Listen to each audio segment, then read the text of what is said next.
Yo, yo, yo, what's going on, everybody? We here, man. Yes, sir. Studio 56 podcast. We back with another one, episode 152. 152. Y'all get up in here, turn it up. Y'all know what it is. This the vibe stream, not the live stream. Man, I love that saying so much. Yeah, we out here every Monday night rocking with the people, man. Y'all make sure y'all tap in and subscribe to that Studio 56 podcast channel also.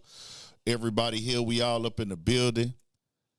Y'all know what it is with us, man. Yes, sir. We rocking for sure, for sure.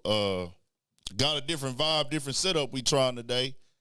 We all here, man. What go on? Y'all tell us what y'all think about it, man. Turn it up, turn it up. Turn this up, turn this up, for sure, for sure.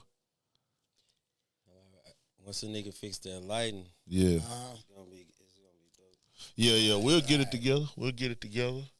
Catch the whole scenery and everything. We here, y'all, though. We trying something new this week. We here, we rocking. Make sure y'all get up in there. Turn it up, man. Yeah. All the streaming sites, all the streaming sites, all the Spotify, Apple. We own everything over there. Give us a mic check, give us a visual, give us all that, man. We here. Let us know what we looking like, what we sounding like. For sure. Kitty. What it do, baby? We here, man. Get up in. Shout out to everybody in the chat early. TCP. What's happening, baby? Bro, why I didn't start the fucking thing? Hold on. You ain't start the what? Fucking audio, bro. Oh, okay, we ain't start. Let me put the audio on. Y'all work with us, baby. Oh, shit. Well, I don't know. Nah, it's good. It's good. I'ma just, you know what I mean? Well, let us know when we start. Yeah. Oh, we good. They can hear us on the live, but not the audio. Yeah. Oh, okay, I'm talking about for when I. Okay, for the streaming things. Right. Okay, bet. Understood. Nah, we here. Shout out to everybody that's up in here early, man. Let's get right to it. Hi, everybody. We got the other view. Yeah. We got Pook on the ones and twos now behind the scenes. He gonna be cutting in and out. We gonna do a different little setup, and it's gonna probably bring like a different kind of vibe to y'all who normally just used to seeing us all sitting directly in front y'all and everything like that. Right. But we here though, man. We rocking. How everybody week went, man. This week I ain't really do too much. I was gonna pop out Sunday, and I don't know, for some reason I was just in my bag last night. Like, man, I just want to grind, bro. I just like at the highs, looking into stuff, researching stuff, watching stuff, just trying to get my mind focused. I did want to go somewhere, and I changed my mind on the last minute. Oh, perfecting the craft. Yeah. I did one little interview last week. Shout out to the lady, Diamond the Body. We got an interview dropping soon. Yeah, okay. I did do that.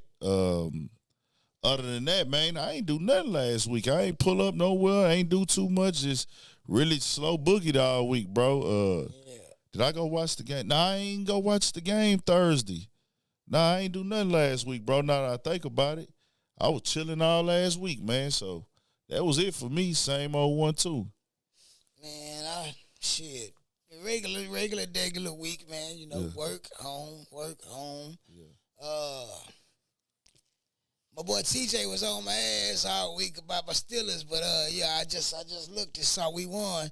Yeah. So man, I'm gonna be hitting you when we finish this podcast. Come pick them chochos up, my boy. You know what I'm talking about?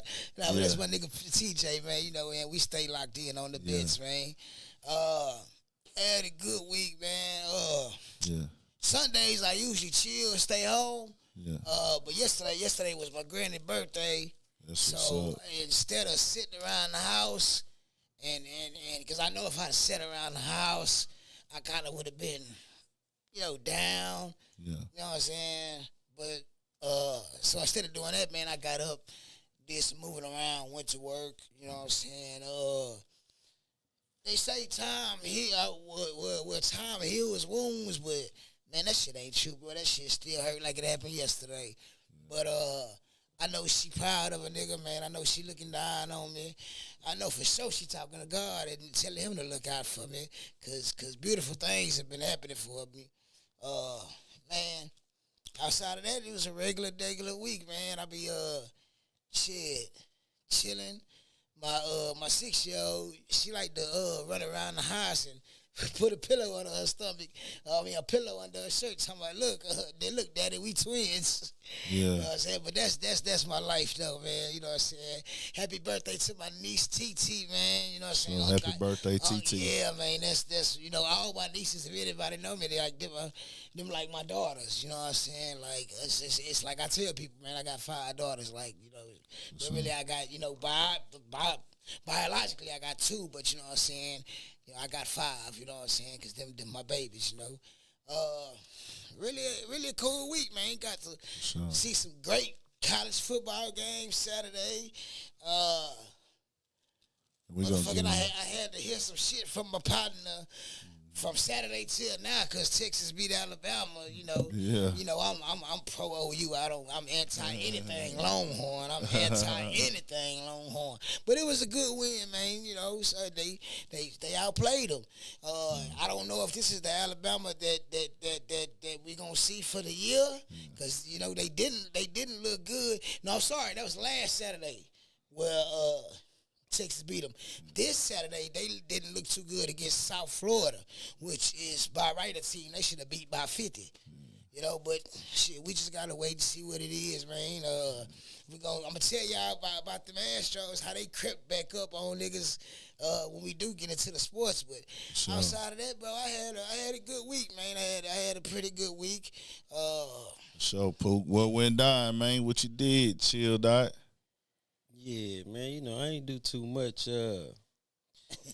Shit, man, Yeah, same old. shit. But I do want to send a shout out to my son. Happy 17th birthday, my oldest for baby. sure. You know what I'm saying? My 17. Man, my nigga's 17, bro. God, yeah, so damn, hey, man, I love you like niggas supposed to love Jesus, boy. Boy, it seemed like the nigga was 10 yesterday. No, God, but other than that, man, shit, that's all I can Happy really speak birthday, on. baby. You know what I'm saying? Nah, for sure, man. 17, man. Damn. That nigga say your 6-year-old cold with it. Man, my 6-year-old with the jokes, I'm talking about her roast game on point. Like, I'm talking about she is the roast queen. Like, but it be all in fun and games, man. That's like we like to play a lot in my house, man. So if you ever come to my house, man, we roast each other. Like that's just something we do at the house, man. So I got 2 goofy ass daughters, so you know how that shit go, man. For sure, man. Hey, Kung Fu, man, it's going good, my boy. You know what I'm saying? The school thing going good. Your boy ain't made nothing less than a 88 in that motherfucker. That's like the lowest grade I got. Come on, man. That's what's up, man. So, yeah, my boy, shout out my boy Kung Fu Kenny, man. Real nigga shit. You know what I'm saying? For real, man. And Pookie, shit, I don't think we realize how important that is with all the bullshit going on right now. And him, Facts. you feel me? Facts. Like that, it's hard for these young niggas to focus and make them kind of grades and, make that kind of progress with all the bullshit that's going on right now. Straight up. You know what I'm saying? So salute to it, man. Keep your head on straight. Keep doing what you're doing. Hey, man. So. Shit, nothing but, hey, so I got the solution, baby. I got the solution, man. Keep doing what you're doing. Another B-Day down this week. Yeah. Salute. Yeah. Pook up at school. Salute. Yeah. You feel? I just went to my boy partner. I just left my partner's son game before the podcast today. Had a good time pulling up there. Son scored 3 touchdowns. Yeah. And man, that's his. I ain't gonna lie, bro. That's his 13th touchdown this season already. About 3 or 4. That's major. Because the first game I think he scored 2. Yeah. The second game he scored 4. That was 6. And then he scored 3 last week, and then 3 this week. Give him that work. He going up. Yeah, running back. Yeah, give him running that back. work. He playing offense, defense, and special teams now. Oh yeah, middle school? Yeah, he in middle school. Yeah, this is first time ever playing football, so that's a dope sight to see. Normally the other weeks when I seen him, the nigga ain't had no moves when he was running. He just getting the ball and running. Just out running there. And he got natural speed because he really be hooping. But he ain't never played ball since like a 5 years old. Never really played full pads and everything. Right. Like they play full pads like at 5, but he he'll get it, run through the hole and go, or hit the sideline and go. But this week he was kind of like cutting and juking a little bit and trying to get around niggas. So shout out to them, man. Everybody doing their thing. Congratulations, man. Hey, shout out to my nigga AC. His son had a game this week too. AC. They had their uniforms Sizzle. on. That was Them niggas turned got up. some clean uniforms. Yeah, I you saw see that. it? Yeah, they got I some said, clean them niggas uniforms, bro. looking good, Shout out to them, man. Shout out to them, man. man. Shout out to the Colts out there in LA, man. We rocking with y'all. we rocking with I gotta y'all. try to check them boys out because I'm really about to book me a flight to LA within the next week or so. Should supposed to been out there, but I'm gonna be out there and I'm gonna for sure try to catch a game while I'm out there. But let's get into it, man. It was so much going on this week. Man, one of the big things that hit, especially in that New Orleans sector, Birdman went live with GDP. Okay. GDP is a New Orleans media and blogger personality. He been on Urban Politicians TV before, but he went live with Birdman. They done built a relationship and everything. I think he's working with Cash Money on little stuff and everything like that. And he asked them 3 questions, basically, when they went live. They went live for about 10 minutes. You know, Birdman was in his whole, I'm on the jet, I'm on the P. Matter of fact, let me play just a little bit of that motherfucker for y'all. Yeah, for sure. So y'all what Birdman he gonna said. pop his shit every time. Yeah, let's see what he had to say real quick. When you play, I ain't even hooked up to the thing, my bad. It was on the ad anyways. Hold on. I thought I was already there.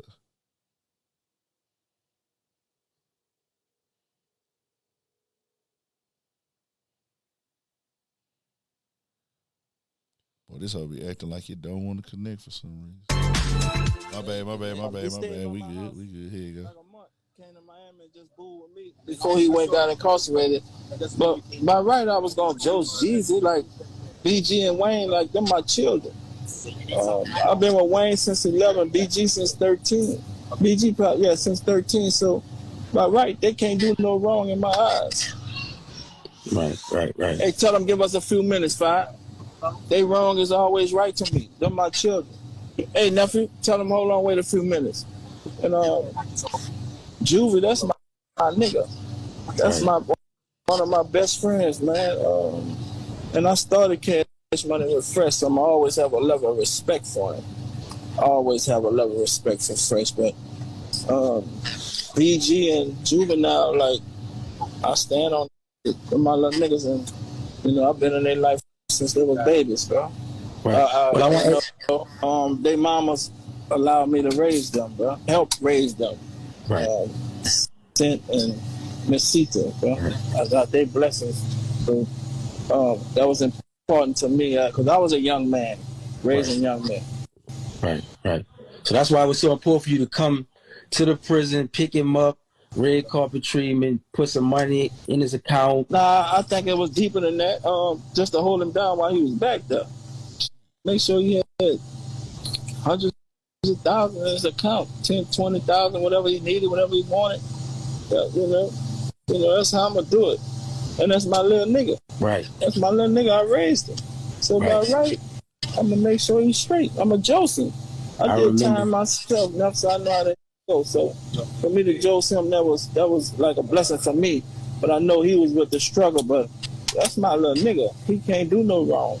Wayne can't do no wrong. Juvie can't do no wrong. And Fresh, I started with him. So, you know, Sugar Slum the Godfather. That's what it is. Already, I remember BG said before, bro. He said, I gotta ask you this though, Stunner, because you know a lot of the fans been asking, and I've been seeing it all over social media.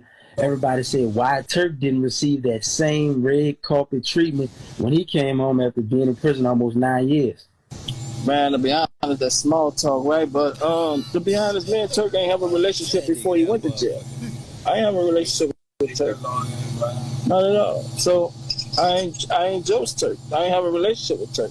And a lot of niggas do say shit. I ain't forgiving everybody. I ain't one of them. I'm old school, old law, G code. You heard me, Fly? But I ain't got nothing but love for Turk. But yeah, HB. But I ain't have a relationship with Turk before he went to jail. So I didn't Joe's Turk. Okay. So last but not least, because I know you on the plane and you probably headed somewhere. I'm heading to New Orleans. Man, Visa, going all the way to the Biddy. Last but not least, I want to ask you, everybody want to know about the Hot Boy reunion. The last time the Hot Boys probably was on tour was like 2000, the group disbanded. This band in 2001. What can we expect the tour to be, and who can we expect to see on the Cash Money Hot Boy reunion tour? We definitely going on tour. I'm putting up 100 mil for it myself. We're going on tour, but one thing for certain, two things for sure.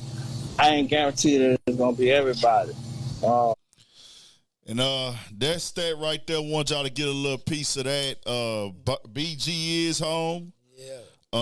A video came out of him in the studio recently. Last night actually, Sunday night. Oh, so he going straight to work. Yeah, he said that when he came out, like, "Hey, I'm ready to get to work, dog." Like he told Bird, man, that fresh off the plane or wherever they was at, nigga, I'm ready to go to work, nigga. Like, right now in the halfway house, gonna be there for a little bit, but. Hey, he was in the studio, and BG is in shape like a motherfucker, boy. Like that nigga had cut up like a chicken. That nigga cut up, nigga. That nigga, if you look at that nigga arms, bro, like when he was in the muscle shirt in the studio, nigga, you see that's the nigga that probably doing 1,000 push-ups right this whole nigga like a day, nigga. Like that nigga yoked up, all cuts though. Then when he took the shit with his shirt off and did his back, I'm like, oh, that nigga, that doing the full workout in this bitch, nigga. Yeah. You know, that's what be going on down there, man. Especially in Fed. Every nigga down there come out the Fed. I don't say every nigga, but a lot of them be coming out fully in shape, nigga. Like, nah, you ain't that nigga ain't had like really no body fat, nigga. Like it's just all muscle on that nigga right now.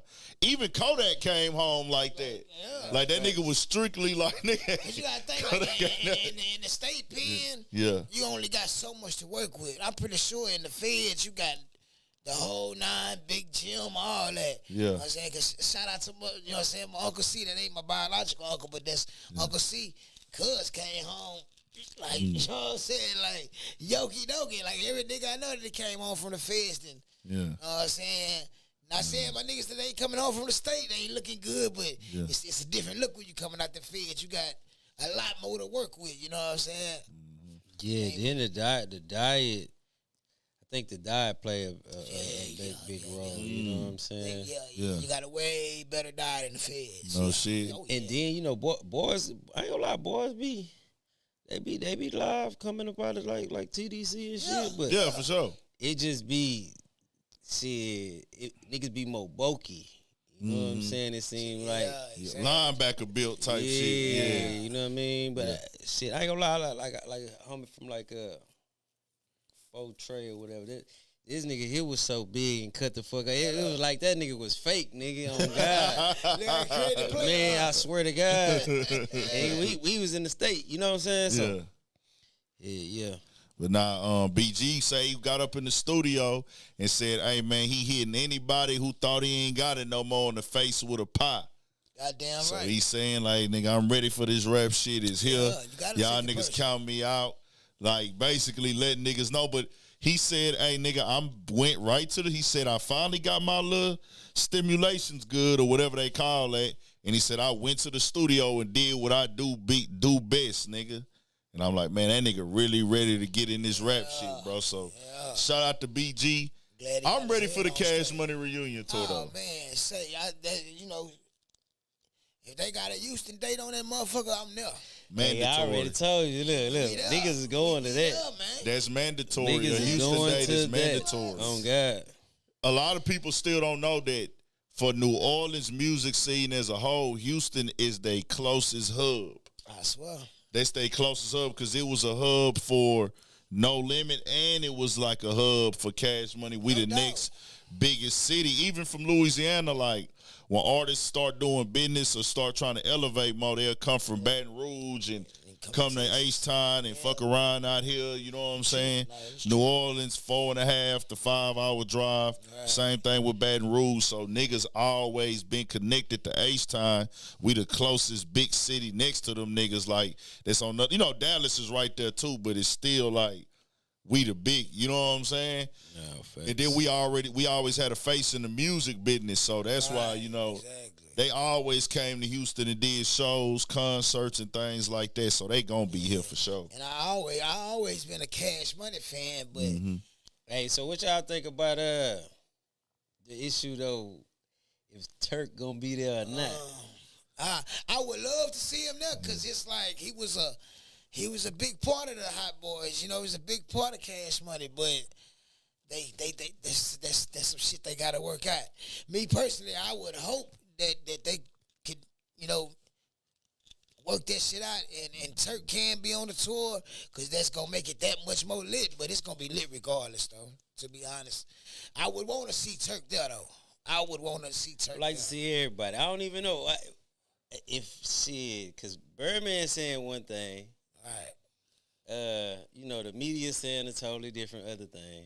You know what I'm saying? But I think not taking nothing away from Birdman. I'm talking about 5-star general. You know But we what know I'm who saying? got the relationship with Turk. But right, Exactly. because coming from fucking from Turk, he say his relationship was with Slim. And that's So- the Godfather. Yeah, so I just wonder how that's gonna work out. Yeah. I think Slim gon' make it work.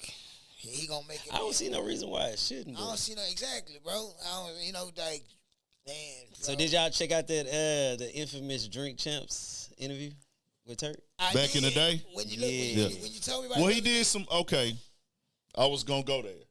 Come on, let's go. Now, Turk, first and foremost, they did some type of business or some type of lawyers involved in everything, and that made it public. Damn. I think Turk got $1 million or something, or got some paper up out of Birdman. That got brought to the public. Now, we saw Wayne was having issues. We saw BG was having issues with Cash Money and everybody else that left. But it didn't seem like it was okay. The business ain't right. This went there, but they was able to patch it up. Right. I don't know if Turk's situation or what they got said behind the scenes, but then I seen Turk do these interviews, and he did a lot of kind of like clout chasey stuff. That shit he pulled on Vlad was weird. See, Turk. I didn't see that one. I watched. I grew up on you, Turk. You older than me. I fucked with the music. I ain't no issue with you. Right. But that shit you pulled on Vlad was weird. Do on Vlad, 'cause I He didn't pulled catch some that. shit with the prison guard, bro. Like, he went on there and said he messed with a prison guard. And then when he got asked about it, they was like, hold on, you messed with a prison guard? And, you know, Vlad played it weird. Of course, the nigga know it's a female guard. Yeah. But Vlad kind of threw it out there like, was it a female's guard there? That nigga said, you got to read the book to see. You got to read the book to see if it's a female guard. He left it up there like that, and then it went viral online. I was like, bro. Then he went back to Vlad to clear that up. And then when he went on Breakfast Club and Drink Champs, the nigga came back and said, hey, man, look, man, me and Wayne, we caught STDs cheating on our gals, man. We was fucking with the same hoes back in the day. We caught crabs fucking with hoes, and I'm like, bro. Some shit just shouldn't be. Yeah, exactly, bro. And he was trying to go viral for some reason. I did see that on. Or that might just be his personality. He might have not had been at bad intentions. I don't know. But it came off weird and strange, bro. When I Just different little shit like that. You know what I'm saying? I don't know. What you think, Poop? Man, man. Yeah. I really don't know what he was trying to accomplish with that type of conversation. You know what I'm saying? I mean, I think, I don't know, certain shit you just don't, you know what I'm saying, especially not no shit like that. You know what I'm saying? For real. I mean, but I get it. The nigga was telling just like old stories and shit. But some shit supposed to stay in house. You know I'm not I'm not going on no interview or no big platform with millions of subscribers and saying, hey, nigga, me and another nigga that's relevant right now. I'm not saying I caught crabs, let alone another nigga caught crabs with me who got his own career and own name and own family. Be left out. You know what I'm saying? Yeah, I'm gonna keep that shit to my motherfucking Nigga, self. me and you caught it. Bitch, stop playing. You know what I'm saying? Going to the bus with him. Yeah, But I think the thing about the Rolexes and all that, like from Drink Champs and shit. That threw me off. Now that part of the thing, like how he was now, nigga, we had to fake it till we make it type shit. Yeah. Which I don't think people, you know what I'm saying, appreciated that part. They didn't appreciate nothing. You know what I'm None saying? of that shit he was saying that comes off as weird. It make it like, bro, you like kind of tarnishing the brand and putting clown shit on the brand name of Cash Money. Lil Wayne is Cash Money. Yes. Birdman is Cash Money. Wow. The Rolexes and the black Cash Money pieces are part of the legacy. This is a part of the brand, and you go. He was talking about the Onyx black. Cash Money, it's the brand of the piece and shit. Come on, nigga, that shit was the shit at that time, nigga. Cause you remember when we was up here the other day, and I said, "Damn, I ended up watching it that day. I didn't get to the whole interview, but I heard that part. I was like, he might have, even if they was fake, like some shit you just keep to yourself. Ain't no point in telling not, but it's like he looking at it like, man, let me go up in here and go viral. And he plays the internet game. And then you got to think, too, the shit between him and Manny Fresh. Facts. See, now, that's some shit right there, too. You know, I think he tried to, like, fight bro or some shit at one point in time. Fresh. And it's about, like, the publishing or who owning the masters of certain shit. And he felt like because he was saying, like, Manny Fresh a snake and, you know, that's Birdman. You heard what he just said on the thing. He's like, man, you know, I started this shit with him, so, you know, that's my boy. Yeah. And, it just came off as a little, and then that, like, Turk is most definitely an internet player. Right. Like, he plays the internet, even with this going on. Like, I think I could be wrong. If I'm wrong, my bad. But I thought I heard him kind of bringing up the Cash Money reunion before anybody on the internet. I probably so. I think he went like on his Instagram and started like talking about it and speaking about it, and he was so happy when BG came home and everything. And I remember seeing it on my timeline, like, man, nigga, I don't know if you gonna be included in the festivities for shit. I think he would. I would love to see him there. Facts. Because it's like, come on now. I grew up on him too. Come on now, dog. The respect is there for the artist, but you gotta think, bro.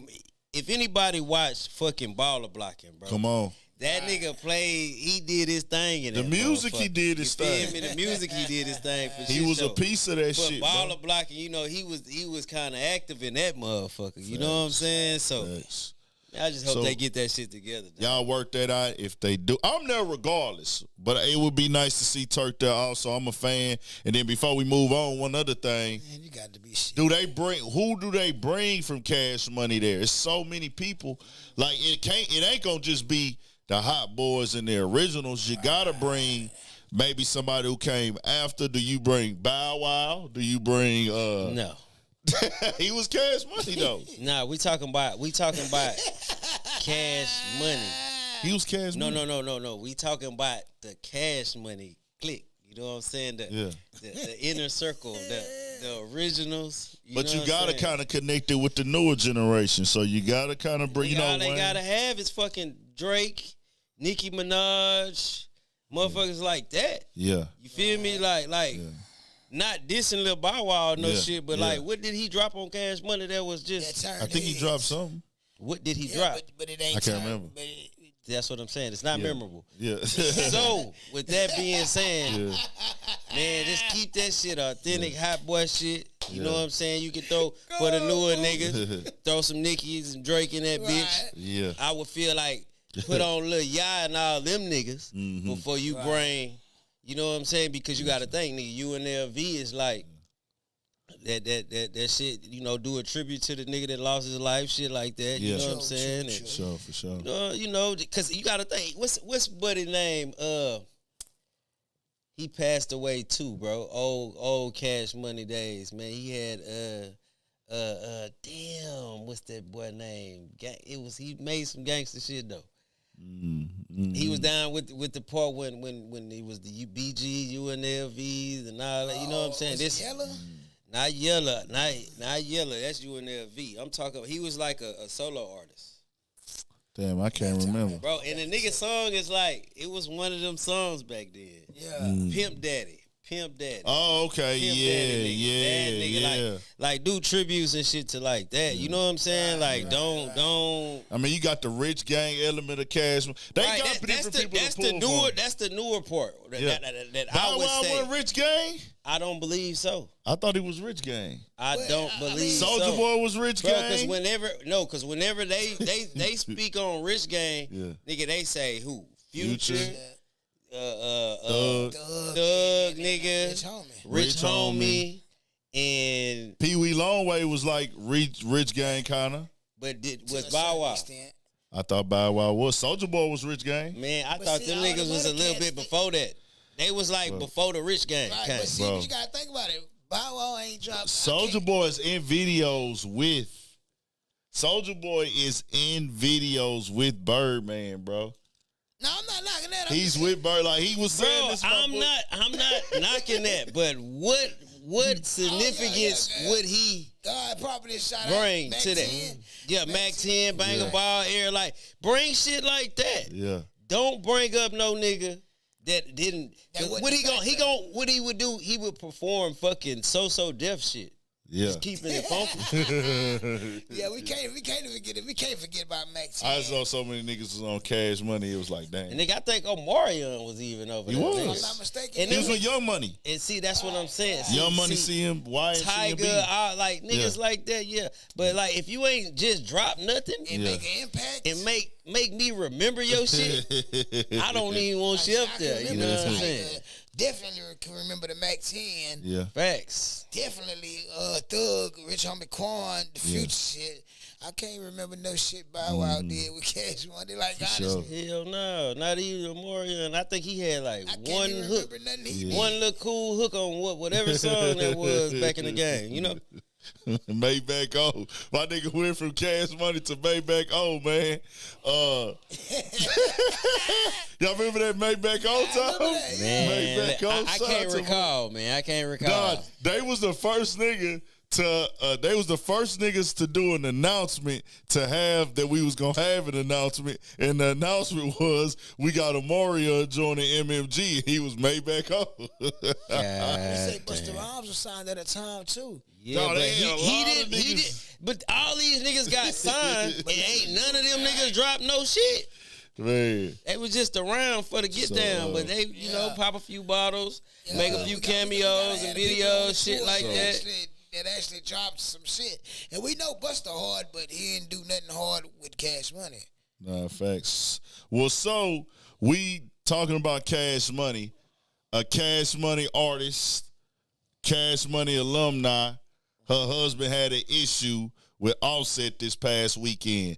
And to my understanding, it started at the VMAs. They had the VMAs early last week. Okay. Heard, Nicki was there. Cardi was there. They both performed. There was a lot of people there who kind of didn't see eye to eye, but they both was able to perform. Normally, they'd be like, well, one performed, the other one don't, whatever politics. They was both there. There was a video of the guy that was with Big Zoo. Big Zoo is Nicki Minaj's husband.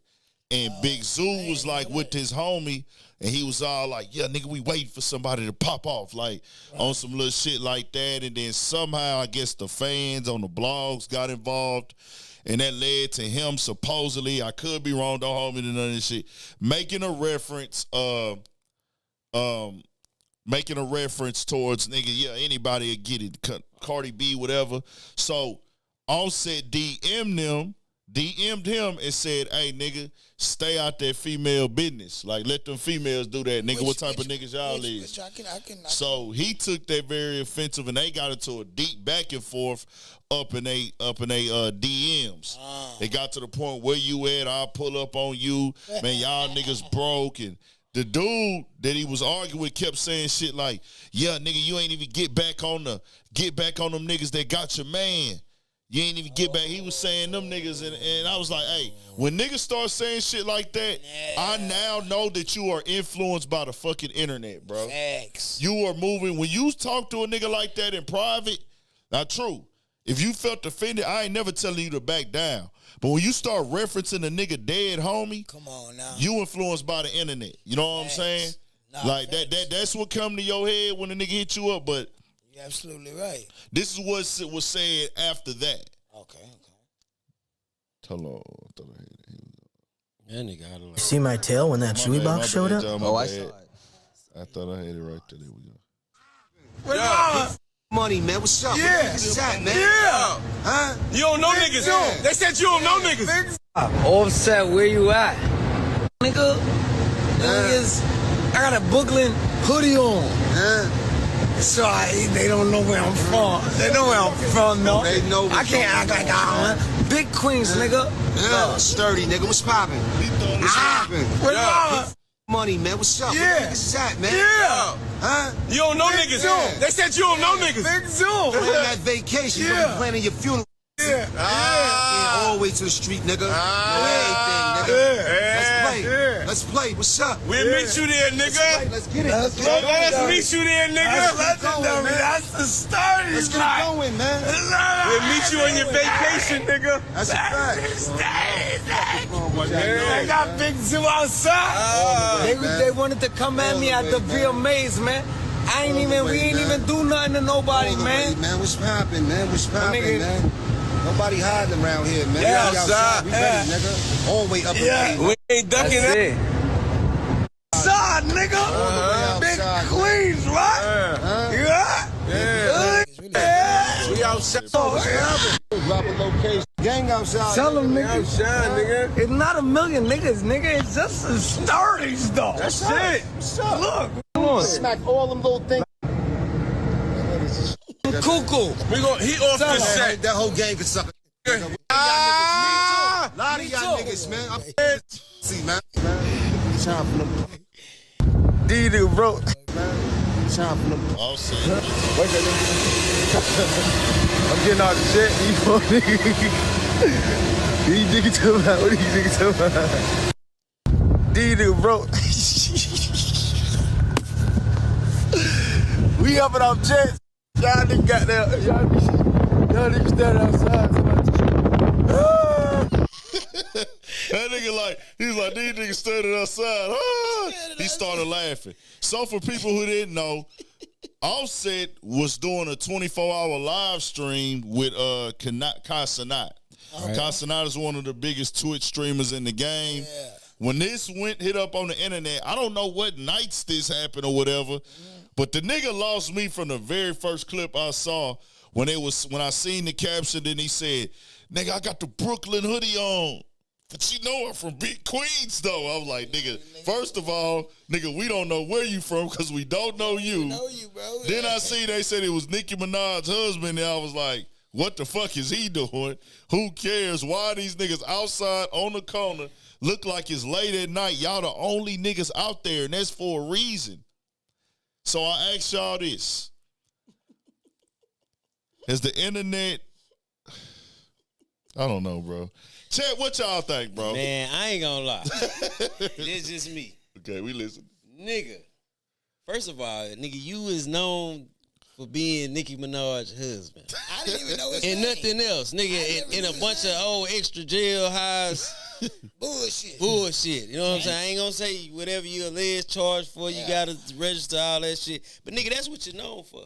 Facts. You know what I'm saying? You ain't known for shit else, and then you wanna get your old goofy ass on here acting like 6'9" and them young niggas. How y'all talking? It like, I don't know, but I don't really remember New York, the older niggas sounding like that. You know what I'm saying? They was more of a direct, you know, on their New York shit. These niggas is on that young nigga shit, and they old in a motherfucker. Yeah. You know what I'm saying? And drill music or something. right, talking about it's 30, and I like, come on, nigga. Yeah, that 30 shit is some new young generation. New shit. That's the new dance they do. They call it getting sturdy, the pop smoke and all that other shit. How Right. old is this nigga? I don't know. He's in that his nigga 40s old, for sure. Oh, yeah, he He's in his 40s for sure because Nicki Minaj is 40. You know what I'm saying? right. I don't know. He say, hey, Ray Onyx say, that nigga you just used Offset to get out the house, bro. Nah, facts. Get the fuck out of here, dog. Hey, I like That that. nigga right? say he used But you Offset gotta to get out think, the hey, house. Say, but look, Offset really fucked over when he Nigga, we getting off a jet. These niggas standing outside. And this is what's crazy. How many times that nigga be on the jet just as much as Offset be on the jet? Come on. He just lost sight of who he was for a second. Man, he ain't lose sight of They say he shit. like 45. See, I ain't know that because, like I say, I only know the nigga from being Nicki Minaj's husband. Yeah. I I remember he had the incident with Meek Mill a few years ago, like 2016. Him and Meek Mill had to face off. 2017 in the store. Ah, you right. When they was finna squabble inside the store and shit. I forgot about that. You right. Yeah, that's the only time I remember that nigga, bro. And Nicki Minaj got with him as soon as he got out the pen, so it was like, okay, cool. I mean, y'all married. I'm not here to talk about their relationship, but do what y'all do, but Nicki, you can't approve of that because it just don't look good, bro. Like you arguing with a nigga that is, bro. Offset. This the thing, bro. Niggas just need to. He should have just hollered at that nigga, like you know what I'm saying, and keep it on that. The nigga said, if you really got a problem like really, that, he should have checked himself and thought when Offset first bro, told them him. niggas knew that was lame in them. I think one of them niggas even said, bro, this shit stupid. That's right. At the end, he said, nah, a nigga told him in the comments, hey, man, y'all niggas dumb. Yeah. And then he responded, you right, we are dumb. He was trying to say it in some like we on the bullshit, but nah, bro. Y'all niggas, I'm gonna be real with y'all, Big Zoo and Mr. Sturdy. Y'all niggas looked at like y'all was caught up in them Smack DVD and World Star Hip Hop days, nigga. That shit gave Smack DVD vibes, and I love that era. But I love that era when they be out there with a rapper, shooting a video or hanging in the bodegas, or like you just talked about, a rap battle. Exactly. Just out there drop plexing with niggas and da-da-da-da. Which they used to kind of do that shit on there too. Yeah. But this right here made no much sense for 2023. Exactly. And you know we not hating on y'all because we got no pressure, Big Zoo, no problem. But nigga, you know that shit boy, came out look bad. Stupid as hell. That's all. Look at I was gonna say 99.9. You got 0.1% of people that didn't say that you looked bad out there. That says a lot. I usually am a nigga that don't move off of internet comments. But when it's all across the board, these niggas clout chasing, get your ass on. These niggas look crazy. Hey, nigga, Nicki ought to be ashamed of herself. Nigga, you embarrassing Nicki, nigga. What the fuck, nigga? Like, come on, bro. Come on, Big Zoo. And it's like Big Zoo and the crew. Big Zoo and the crew, nigga. Big Zoo and the crew, goddamn. If I'm in Big Zoo shoes, and I get the DM from Offset saying, man, you know that's female shit. Stay out of that shit. A nigga like me, I'ma stop and think, like, you know what, damn. Yeah. As much as I might hate to admit it, this nigga right. Let me let them have that shit. Facts. And I'ma DM them back. You know what, you right, big homie. You know what, I'm tripping. Because sometimes you gotta check yourself, bro. That be a lot of niggas' problems, bro. Yeah. You know what I'm saying? Facts. Nigga will be wrong and know he wrong and still trying to push the issue. If I'm wrong, and I know I'm wrong, and then another nigga call me out on my wrong, then I'm going to go on and check myself like, man, I know I'm wrong from the jump. For this nigga to call me out for it, then obviously he know, you know what I'm saying, the whole world know I'm wrong. Let me cut the bullshit. Facts. Hey, let me cut the bullshit. I'm already out there making myself look stupid. Let me just chill, man, while I'm still ahead. Let me go on a cool life. Ain't nothing wrong with that, bro. Like, you know, shit, we all do stupid shit sometimes. Facts. You know what I'm saying? I got partners that'll pull my coattail on some shit. I'm thinking I'm 100% in the right, nigga. Nah. Hey, say, bro, come on, bro. And guess what I'm going to do?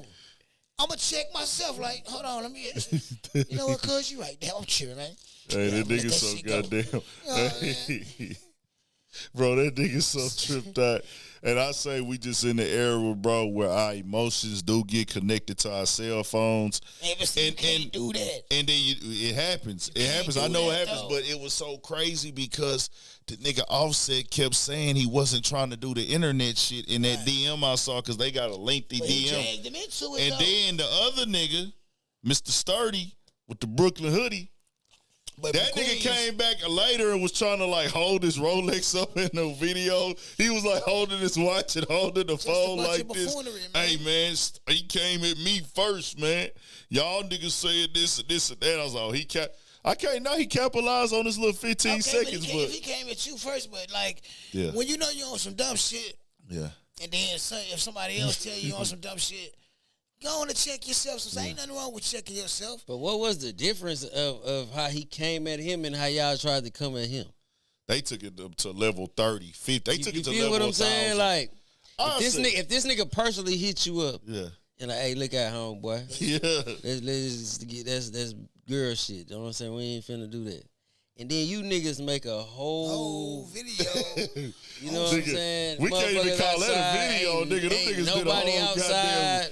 Nigga, they did a whole goddamn like monologue, epilogue. Them niggas made a whole short film, nigga. Hey, they did a whole short film with a script and an after effect. And like my daddy tell me all the time, clout is a hell of a drug. Facts. And they had a song. They do anything for clout. They do anything for clout. My daddy tell me, don't get caught in the clout, son. Clout is a hell of a drug. Like, man, terrible. You got to damn near, bro, that damn near got to be, it's crazy that clout chasing has to now be a thing that you might have to raise your kids upon eventually. No, ain't no might. You're going to have to. You're gonna have if to they get caught up into that, if they start thinking that that's the wave and the way to go, that might have to be a parenting thing now for some, not all. Like, if they fall up into this internet, you might have to tell them, hey, clout is not real. Because these niggas is leading by example now that it is. I ain't gonna lie, bro. If with the kids and shit, I'm gonna just say this. Yeah. If you have some attention-seeking ass parents, your kids are gonna be some attention-seeking ass kids. You got a point. You know what? You know what I'm saying? You know what? You got a point, bro. It's only been one time where I had to get on my daughter's ass about being a follower or trying to follow because I never was one of them. Oh, I'm gonna follow the leader ass niggas. Like, I'm gonna do what Twan wanna do. Like, I don't give a damn if a nigga approve of it or not. Like, at the end of the day, I'm gonna do what Twan wanna do. And it's only been one time in life I had to get on her ass about being a follower. That was the shit with the firecrackers at the schoolhouse. You know what I'm saying? Like, and she got the point after that, though. It's like, motherfucker, you gonna fuck yourself off trying to fight. If they can't accept you for being you, that ain't who you need to be around. Thanks. Fuck it. You know what I'm saying? That was the only one time in her 16 years of living where I had to get on her ass about some follow the leader ass shit. Facts. You know what I'm saying? Outside of that, like, she her own person. Like, shit. She do what she want, the motherfucker. She got the same 3 best friends she been having since kindergarten. That's what's up. And that was son. He went through that little stage too. You know what I'm saying? To punch that shit out of him. You know what I'm saying? Shout out Evian, he doing way better. That nigga did a 180. Like, he surprised me. It is what it is. Yeah. That nigga surprised me because I just knew TDC was in his future. Because as parents, you got to be real with yourself. You goddamn right you do. You know Facts. You know what I'm saying? Like, as parents, we have to be real with ourselves about our kids. And I used to just lay in bed at night and be like, I know TDC is in this nigga's future because he don't get it. But once he finally went to adult jail, see, because you know in juvenile, you can go sign some papers and get your kids out. But when he hit that county, when he hit that Barrett County, and then wasn't no daddy finna hurry up and come get you, daddy finna let you think about it for a minute, that everything changed. And I thank God for that. Because, Lord, everything inside of me wanted to go. As soon as I got the news, everything inside of me wanted to go get him. Yeah, facts. But my daddy said, let him stay. Don't you run your ass down there and go get him. Give it about a week or 2. And I promise he gonna come out a different person. I swear. He said, son, I ain't never told you nothing wrong. I never will. So I'm like, this is my daddy. Like, this is my mentor. This, you know what I'm saying? Nigga, this is my OG. So I did what my daddy said, and it worked. That's what's up. That nigga in school now.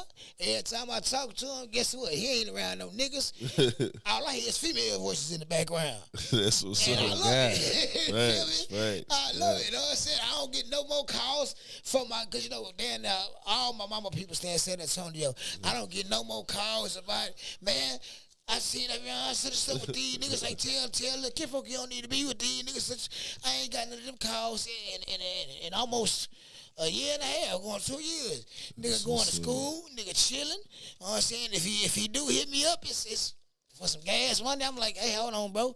You got too many females around when you to be asking me about some nigga. Come on now. No, You know what I'm saying? For sure. Like, that nigga did a 180, man. I got proud of your son. Keep doing what you're doing. Because the route he was on, oh, yeah, man. I seen TDC in his future. For sure, but man. I'm just glad he changed, man. And that's what's up, man. 100. Now, I got to talk to them kids and stay up on them. Before we move on to the next real quick, bro, Nicki Minaj and Cardi B, they took some little shots at today again. Oh, they done flared they little bullshit, they little pettiness back up. Y'all do what y'all got to do to get past that bullshit, man. This shit been going on for too damn long. They acting like they really into it. They really want to squabble. They really want to punch on some shit. And shout out to who that was in the chat who said them niggas didn't even know how to work the Instagram live, bro. Because that nigga was like, hi at him, and da-da-da. So, even when the way they was looking at that bitch, it was like they ain't know how to really work the live. But it's like, nigga, we gonna use this opportunity. It's like they was looking to get into it with some rappers or entertainer type shit. And they finally got what they wanted. But let's move on. We had another thing go down this weekend that was pretty big. It hit all the blogs. It just became a media conversation. Young Thug dad had a conversation with infamous Sylvia. She is a YouTube. She just kind of, I've been seeing her name since I started seeing the like Young Thug case and the YSL stuff. She been heavily in like just covering if that's the right, correct lady. Shout out to her either way. She had Young Thug's dad on, Big Jeff. And he spoke on the case, and he had said this right here. They do the incredible. I bad again, y'all. Thought I had it already geared up. Well, it's finna come up. YSL as a game must end. Is that your statement or acknowledgement? Yes. How do you feel about Gunna? I love Gunna. See, that's the thing. People don't understand the relationship. They got this thing saying that Gunna is a rat and he's done this and done that. No, but see, let me try to help the attorney clarify that a little simpler. Okay. Gunna hasn't done anything whatsoever that can hurt us on this case. Period. Mm-hmm. You know, Gunna, first of all, for all of you who are listening, you have different types of attorneys. You got attorneys that are trial lawyers. You got attorneys that are plea lawyers. You got attorneys that are lawyers who just practice law on a criminal base. The only thing they want to do is satisfy a case. Mm-hmm. Just like Mr. What's his name was saying. The lawyers sometimes what people don't understand is sometimes your lawyer can take a plea for you. And when he present that plea to you, he's gonna tell you everything convincing to make you think that plea is what you need to take. Mm-hmm. And you being the type of person that Gunna is, you trust your lawyer. Gunna is not a street kid. He's not a kid that's down like that. So if his lawyer make it sound appealing to him, he's gonna believe that because he trusts his lawyer. All right. Mm-hmm. Now, what you all don't know is Gunna has a recorded plea. Mm-hmm. And in his recorded plea, he states, I'm not taking a plea deal because I'm not leaving my brother in jail. They just didn't let y'all hear that part. So yeah, so what his lawyer did was his lawyer agreed to the alpha plea for him not to have to testify, for him not to have to do nothing to be released from this case. Right now, Gunna can separate himself from this case permanently. Guess how? How? Just by doing his community service. Once he finishes his community service, he's done with this case. So has he done any of it yet? I don't have a clue. I told him 4 times you need to start doing that community service and get it over with, so you can be done with this case. See, anytime you take a plea, once you satisfy that plea deal, you through with the case. You through with your case. Because he didn't have that long probation things like those other ones had. No, because he. Okay, so y'all can listen to that whole interview on Infamous Sylvia YouTube channel. And if you look at my channel, I got a video on it, and it's in that description. Shout out to her. It went viral. It touched every blog, and everybody gave her credit too, man. That was good to see, like, because this was, I'm not going to lie to y'all, I listened to a big portion of that motherfucker, bro. Like, it was, like, entertaining, like, just what he was saying, how he was talking. This is Young Thug Daddy, Big Jeff. He said, yeah, nigga, I'm Big Jeff, and I am Mr. Atlanta. That nigga was, and he broke down a lot of shit, like, about him and Funny Willis past, saying that he been knew Funny Willis, saying that he's the one that took Funny Willis the money back in the day for YSL Mundo when she was defending him. He said, nigga, I done met Funny Willis face to face when she was defending us. Then he say Funny Willis is trying to bring these gang element charges to Atlanta that really didn't exist because she from L.A. He said Funny Willis is from L.A., so she bringing that type of energy there with them with these cases. And she said she knows that the lawyers in Atlanta are not built to understand to even know these cases like that. So that really, like, made it like, okay, bro, what's really going on? Like, she really going to another level with that shit. So then they said, hey, man, she is even having to go to the point of supposedly the RICO charges got dropped. That's what he say. I don't know. Man, I ain't gonna lie. I ain't gonna lie. Just that little part that I heard, because I haven't listened to the thing in its entirety, so yeah. I'm going to say that. But, I mean, I get what he's trying to say about Gunna. You know what I'm saying? And it makes sense, especially if he helping your son continue, you know what I'm saying, to make money, and he probably, you know what I'm saying, looking out on that side. I ain't saying that he ain't, you know what I'm saying? But I'm pretty sure that's what's going on, and he got a lot of respect for his parents, and parents got a lot of respect for him. Right. A lot of the times, I mean, at the end of the day, he can say it won't hurt the case. That may be true. And he's saying that y'all just ain't hear that part. But I'm not leaving my brother and all that. But I mean, if I was Gunna, I would have tried to get that part put out there. You know what I'm saying? To try to, you know what I'm saying? I would have put it on that song. Exactly. I would have put this shit out there, bro. Yeah. You get what I'm saying? Because at the end of the day, Pops, salute the Pops. You know what I'm saying? Yeah. But that boy's still on camera. Doing saying what he said. You feel me? And that image alone just make him look bad. I ain't saying that it make. Yeah. You know what I'm saying? But it makes him Sergio look bad. Yeah. It make him look and bad. It say YSL is a gang and it must end. He said, yes, ma'am. I am aware of crimes that YSL has committed as a gang.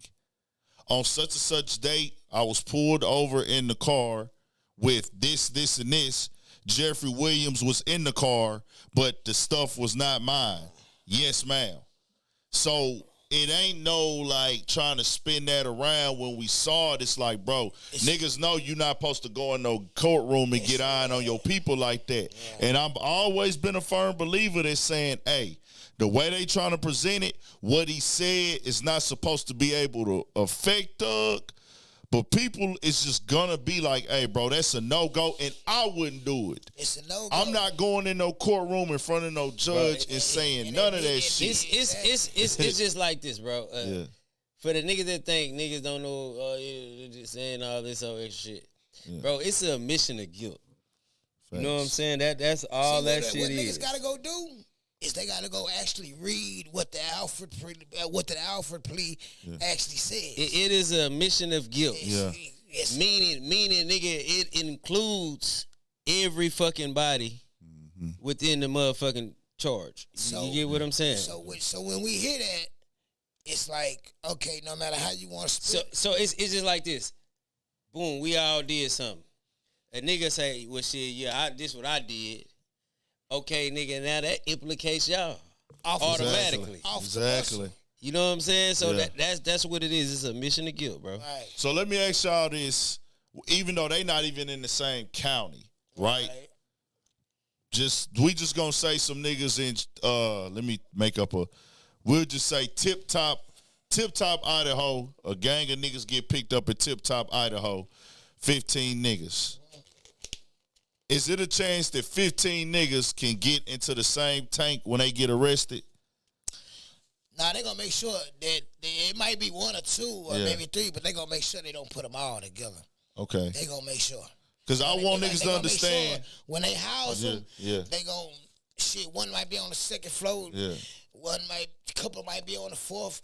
They gonna make sure they separate them though. Yeah. By chance, maybe one or two might fall in the same tank, or might fall in the same you know how they got like the pods and shit. Like nigga maybe on A, whoop, and nigga be right across the way from you, and talking shit like that. But they gonna do their best to separate them though. And I was gonna say, from a nigga who never been through that, that's where things get tricky, because niggas gotta know, hey, bro, they got us down on this RICO charge.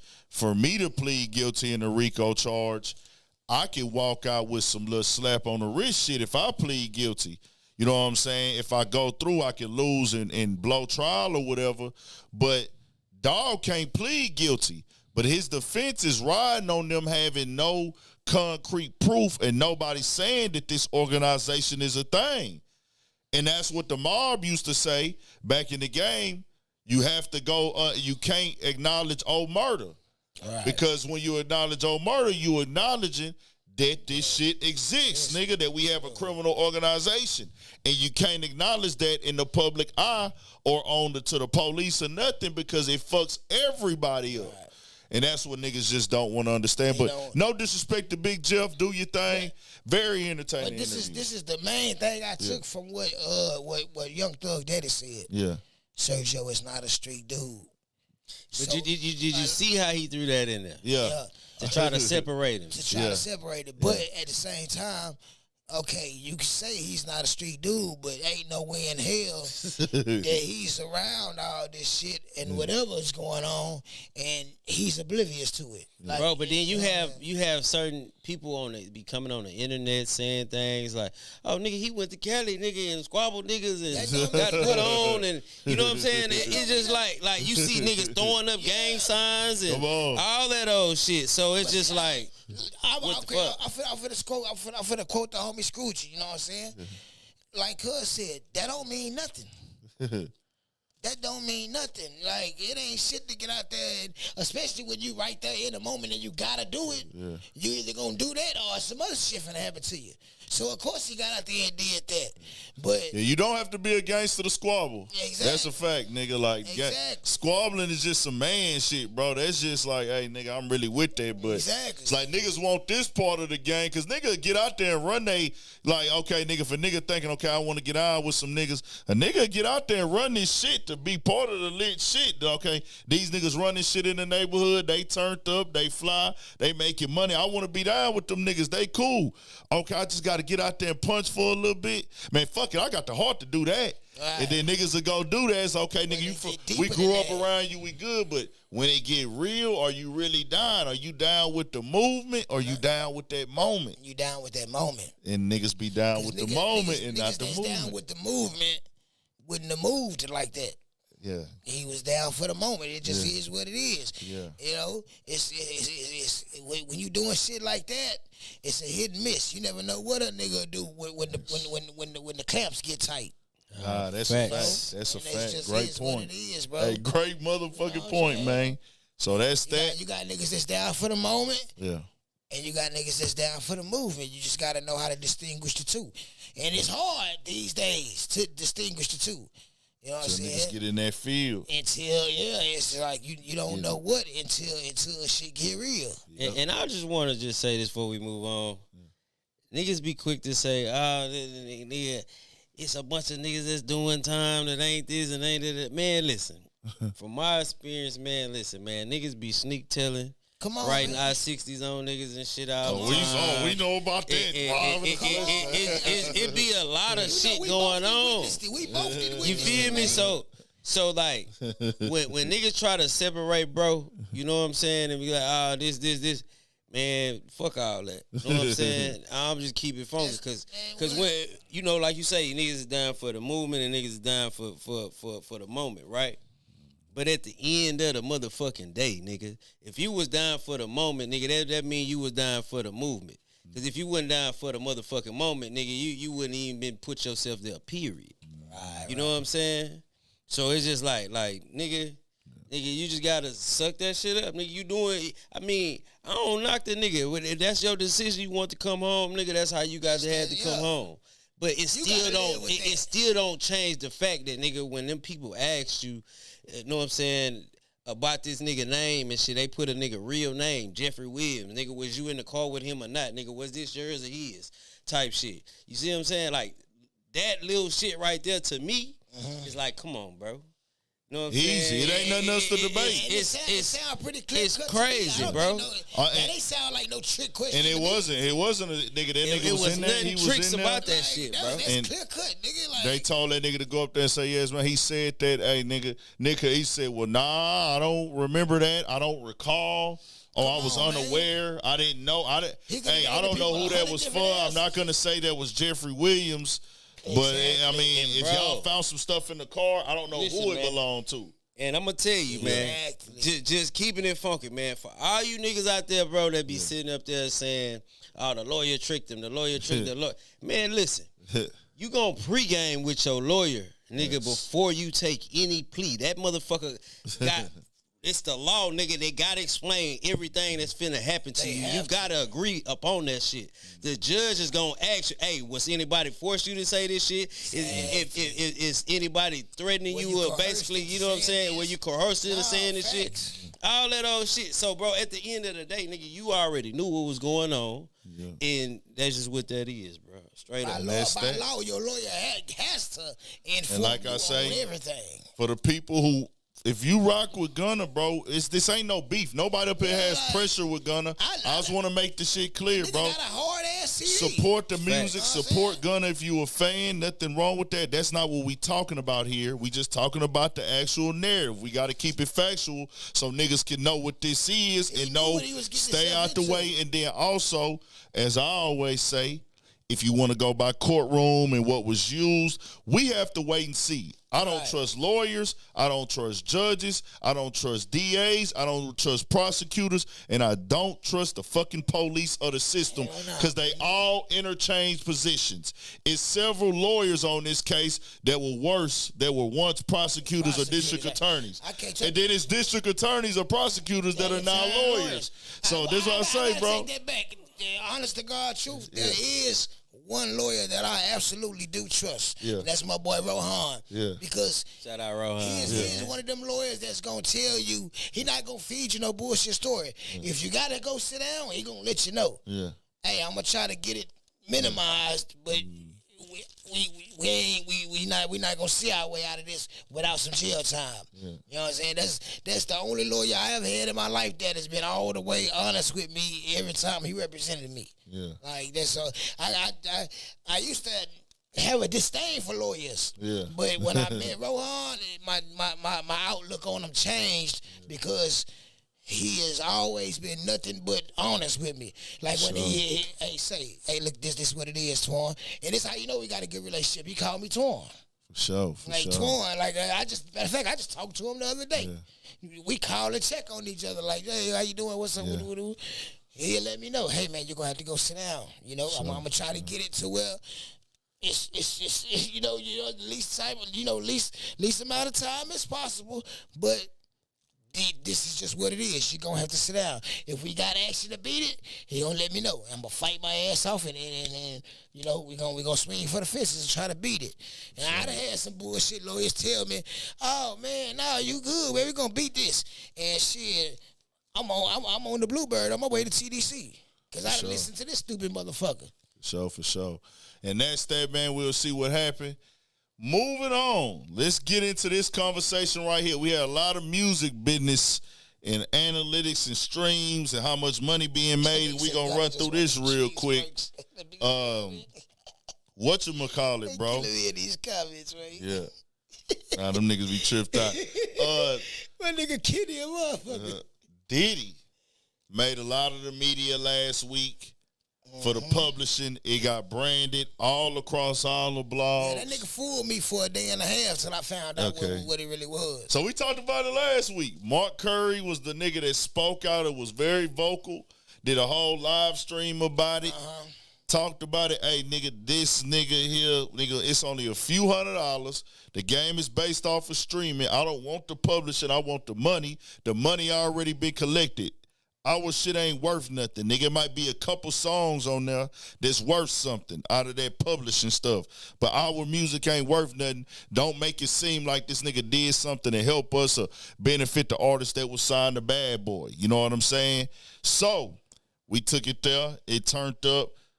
Well, now he did an interview with Breakfast Club because he got the album that just dropped. I didn't check the album out. Didn't have opportunity to. I gotta really be fucking with your music sometime now. Sometimes I'll buy and go check shit out, but I didn't check out Diddy's album. Not gonna bullshit y'all. Saw the videos getting promoted, but he did an interview on Breakfast Club, and I'm gonna play a little snippet of that, and it's gonna be followed by Aubrey O'Day. That's the girl that was with Danny Kane who spoke out against the publishing deal. She said this. Well, this is what Diddy book a work trip. Earn one. Play with, she had to say. Do not forget to laugh. Book a getaway I didn't give nobody anything. It's just reassigning because of the contracts and everything that I want. What do you say to the people who say they feel like the publishing has no value now and you've already made all your money off it, so now you want to give it back? That's the hard question right there. Yeah, I mean that's just not the truth. Whatever your value of your publishing is, that's the value of your publishing, and it's really about just me evolving and wanting to do, you know what I'm saying, what I feel is like the right thing that we should all do. Of the trauma, and I've learned to really appreciate some of the more personal, beautiful moments I've had with him, and he is the first person that gave me a platform to show my talent to the world, and that was at 17. I'm 39 now. Mm-hmm. But this banner that he's painted himself with all weekend long. I say we, not every artist got it. Like Day 26 did not get it. You can have your rights back to your music after Puff went under and somebody else bought our catalog. So this is long after we have 2 double platinum albums, $14, $15 an album from 2 million albums is, what is the math on that, 48 million? Yeah, something like that. I'm a mathematician, but maybe. So $48 million somebody made on me. Yeah. I did not make anything. When I said I did Christina Aguilera for free, I didn't do Christina Aguilera for free, but the record label recouped it all. We were in debt at the end of that tour. Yeah, it's pretty crazy. So I worked for free for the first 6-7 years of my career, basically, and also MTV was not paying us. And this is another part that I have that I feel some kind of way about. So basically, we only get the amounts due since Sony bought our catalog. Okay. So streaming for the past couple years, it's about $800, $900, some in the hundreds, okay? And in order to get that, I have to release him for any claims or wrongdoings or actions prior to the date of the release. I have to sign an NDA that I will never disparage Puff, Bad Boy, Janice Combs, or Justin Combs' music or EMI or Sony ever in public. So that you just got recently for this thing? I got it a few months ago when he started doing this. In the news now. So what's happening is artists, some of them, not all of them, are being given streaming royalties and ownership back over our publishing on songs that we wrote. At a time when you know that you have to stream a song 1 million times to make a cent. Yeah. Okay, it's hundreds of dollars. And me as somebody that's a girl's girl, I hit everyone in my group and said, absolutely do not take this deal. I can get us a show on Hulu right now and talking about boy bands and girl bands, because you have to realize there's a handful, 2 handfuls at most of boy and girl bands that had platinum albums, 2 platinum albums. Yeah. And that will never happen again. Music nowadays is run by TikTok, and you can maybe get a song to chart well. Albums aren't being made anymore. There aren't conceptual albums like Christina was. Yo. So, wow. She said a lot more in that. She talked about a lot more. She's saying the NDA part, that's the thing that stood out the most. That she can't speak ill of Diddy or current bad boy artists or new music or what happened in the past. She broke down how MTV is the only cult, Making the Band is the only cult type TV show that MTV put out that did not get reruns and that did not get repurposed, so they can't go run up a bag or make them relevant again like Jersey Shore and those other shores on there where they've reran them, did reruns or brought the cast back, did reunion type stuff, and that have made them kind of get promotion again to where they can get bookings. They getting promoted online. She said, we don't get any of that. She said MTV barely paid them. She said that she hit up all the other girls in the group. It's 5 of them total. And she said she can't confirm. She said she told them, don't take the deal. If y'all need that $900, I will give it to y'all. Don't take that deal. She said she thinks, allegedly, only her and one other girl did not sign it. $900. That's it. What the fuck can any adult do with $900? If you need it right then and there, if you ain't, I don't know, bro. That's sad. Then you know what sticks out to me though? Yeah. The NDAs. Yeah. They wouldn't be able to go sell their story or tell their story. She thinking business. Hey man, later down the line, we go make a bag. We could go sell this story because we are really one of the few groups that was in the girl group or boy group that went multi-platinum. We can find a way to make some money off of this. Just be patient. But if you didn't gave your rights up, you didn't gave them up. And a lot of people are saying, well, hey, man, they signed the contracts. They got to wear that. Correct. Yeah.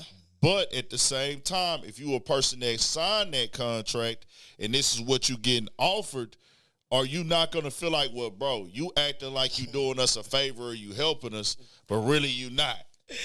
Exactly. The business is the business, and we do have to say this. Money, basically. I do want to say this before we move on with this topic, and y'all say what y'all going to say. Diddy is not the only one that does business like this.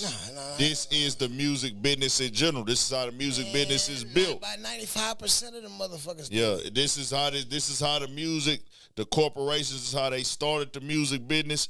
Cadillac Records back in the day, all the way to the time today is crooked, is cutthroat, is fucked up, and that's that. And I just want to say, and motherfuckers got the nerve to say this and that about Baby. Shit, everybody I know that encountered or done business with Baby, they good. They good. You know, they had the little situation with Drake. You know, him and James did or whatever. But outside of that, like, ain't no smut on his name about not paying. It's you know, it's rumors and shit out there. But I mean, this nigga Diddy is a monster. He ain't the only one now. But every label, I think every major label or every artist that filters through the major label, it's just the reason why it looks bad when Suge Knight used to get accused, Baby got accused, Master P, or different artists. I never heard 50 Cent I never heard niggas say 50 Cent owed them some money off their record deal. I never heard that the niggas say that, but like all of these label heads that been accused of fucking over their artists and shit, the thing that makes them look bad is, for one, they be black. That's first. So people looking at it like, hey, bro, you a brother, you fucking over another brother. And for two, we can see your face and your name.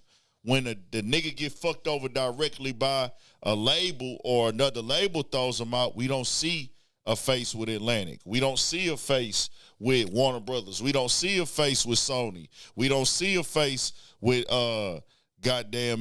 Capitol. We don't see a face with Epic. We don't see a face to the label, so it's like, okay, you could call out the label, but who the fuck is the label? You know what I'm saying, Boogie? Like, who the fuck is the label? We don't know. That's why when a rapper does it, or a star or a face in the game does it, it comes off as more fucked up. Yeah. Nah, you right, Heartbreak Kid. Everybody did sue Birdman. Facts. But shit, I feel like I would rather do business with Birdman than Diddy. And that's just me personally. You know what I'm saying? Like, that's just me personally. Like, I never heard no smut about 50. The only person that had something to say about 50 was Book. Coming to find out, Book was fucking all his money off. You know what I'm saying? Go watch that Tony Yo Drink Champs. Cud got them shots in him and with the telling it how it really was. I'm just saying. Yeah, if you give me the option, Diddy or Birdman, I'm going to do me some business with Birdman every time. So, y'all still up in here with us, man? Y'all still up in here? This was a real good one I want to get into next. Bet, do your thing. Okay. Danity came, so we talked about that with them, and she broke down the music business real well. Real quickly, let me read this. Katy Perry. Let me get it right here. I thought I had that in the right order. Did I trip the fuck out? Okay. You got it in the right order. I was talking about on my notes. I thought I had it in my notes on the right order. Okay, yeah, my notes, I got it. Because I got the write-ups in order. I tried to put all the write-ups in order on the notes, too, so it can go smoothly in the video clips, and it still ain't working. Nigga, I'll sit up here for like an hour trying to organize it so they can just be right there, and then the ass spot, all type of shit. But Katy Perry sells catalog to Litmus Music for $225 million. Deal includes rights to Perry's 5 chart topping songs on 2010's Teenage Dream, plus songs from 4 other albums released between 2008 and 2020. It says Litmus Music, a catalog rights company backed by private equity giant Carlyle Group LP, said on Monday, September 18th, it acquired the rights to Katy Perry's 5 studio albums released for Capitol Records, including her Grammy-nominated Teenage Dream. So she cashed out $225 million. So then people keep talking about where the music business is at, the labels and things like that. And that's the only reason I'm even bringing this stuff up. It says U.S. recorded music revenues.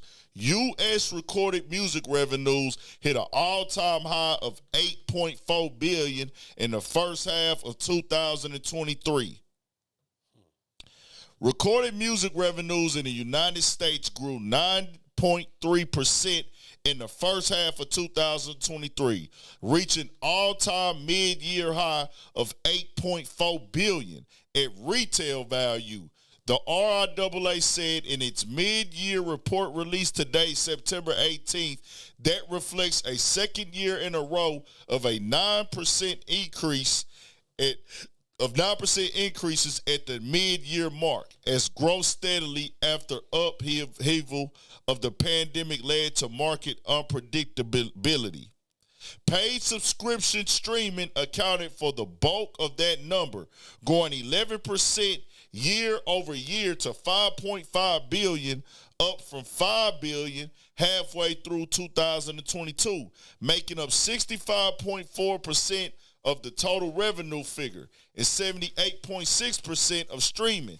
Notably, the RIAA points out that subscription streaming revenue is growing at a faster rate than average number of subscriptions. The latter number is up to 95.8 million from 90 million last year, up 6%, suggesting that some of the price high stakes instituted by the digital service providers like Apple Music and Amazon Music have begun yielding results.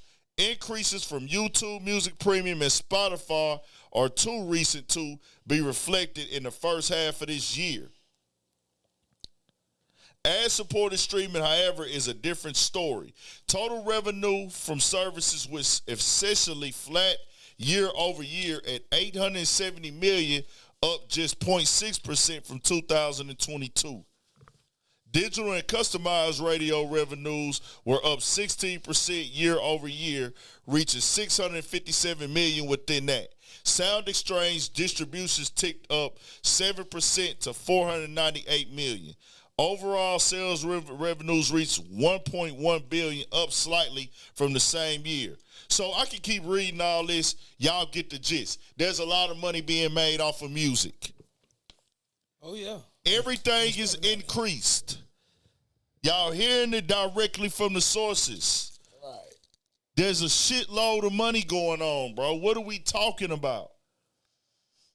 Why are these narratives being pushed that hip-hop is falling off? That's a great question. I wish I could answer it, but are they not making no money? Why are they still promoting album sales? Why do they still write up? My bad, Tor. Why do they still let us know that this album sold this much when it's making a gang of fucking money regardless? You see what I'm saying? The game changed. The game shifted. It's not physical. It's digital. Why in the fuck are we still talking about physical created conversations when the game ain't physical? It's quick hits. It's quick flips. You want to know why else they getting a gang of money? Because nobody has to wait or go through a record label to get their money on a streaming site. Everybody is paying this $10 a month for some type of streaming service, and these streaming companies are making bags, and so are these labels. Stop the conversations.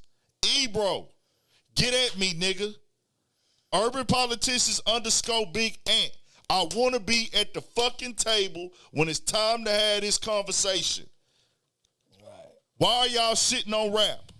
Why y'all making it seem like rap is falling off and it's this and that? These labels are signing niggas strictly. They are dumping money into TikTok. Looking for TikTok viral moments. But then y'all blame the artists for making songs for TikTok. When nobody's producing, nobody's sitting down listening to albums no more. Thanks. So it's like, hey, y'all telling niggas the money is over there, but go make the music for what the labels ain't even looking at. These niggas making a fucking fortune, bro. Facts.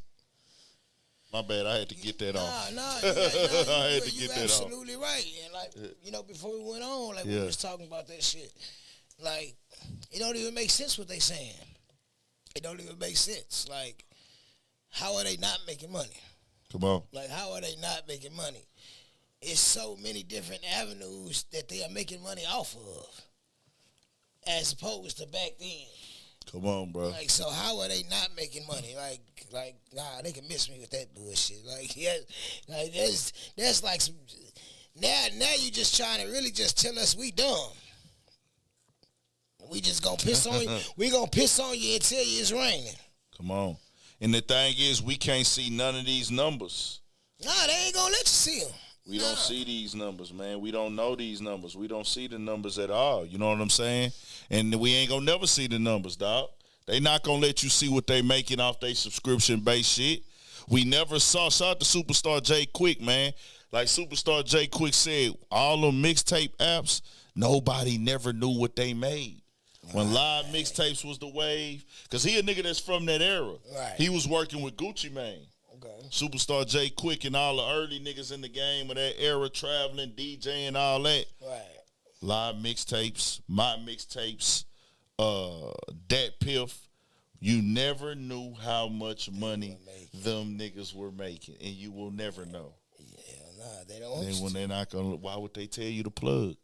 Why would they tell you, hey nigga, I'm paying you 20, 30,000 for your exclusive on your tape?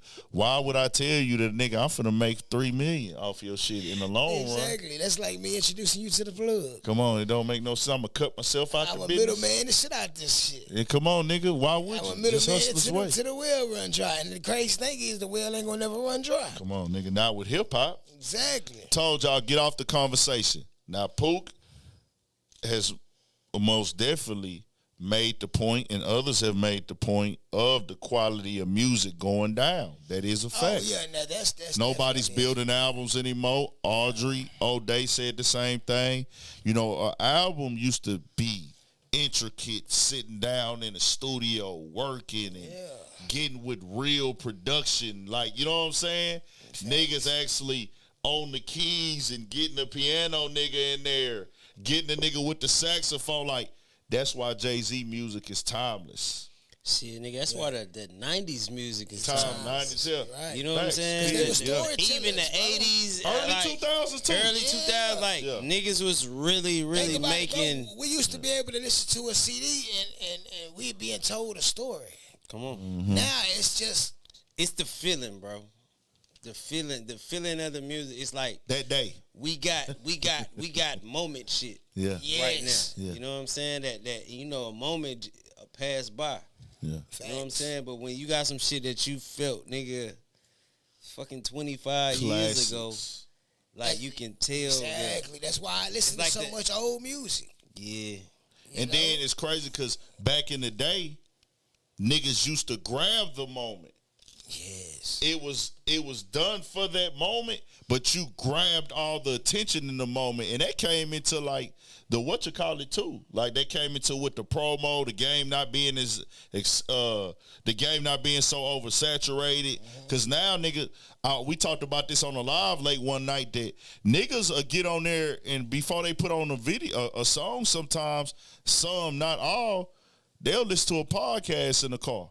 No, or they'll listen to a YouTube video in the car. I swear to God, nigga, when I'm in the car, bro, nigga, I'm either silent or I'm listening to some dialogue type shit. YouTube video or podcast. Like it be rare. It be really rare that I listen to music and shit, but that's mostly like when my kids in the car, or like some shit like that, because that's what they want to hear. But sometimes I make the ass listen to what the fuck I want to hear. Yeah. But when I'm by myself, like, bro, I ain't really listening unless I'm listening to some shit for some whole other reasons. Right. Yeah. You know what I'm saying? Nigga, I might throw on Michael Jackson, nigga, and listen to how the motherfucking snares and shit is hitting, or how the fuck these niggas. Cause like shit like this. Yeah. I just discovered this shit, really.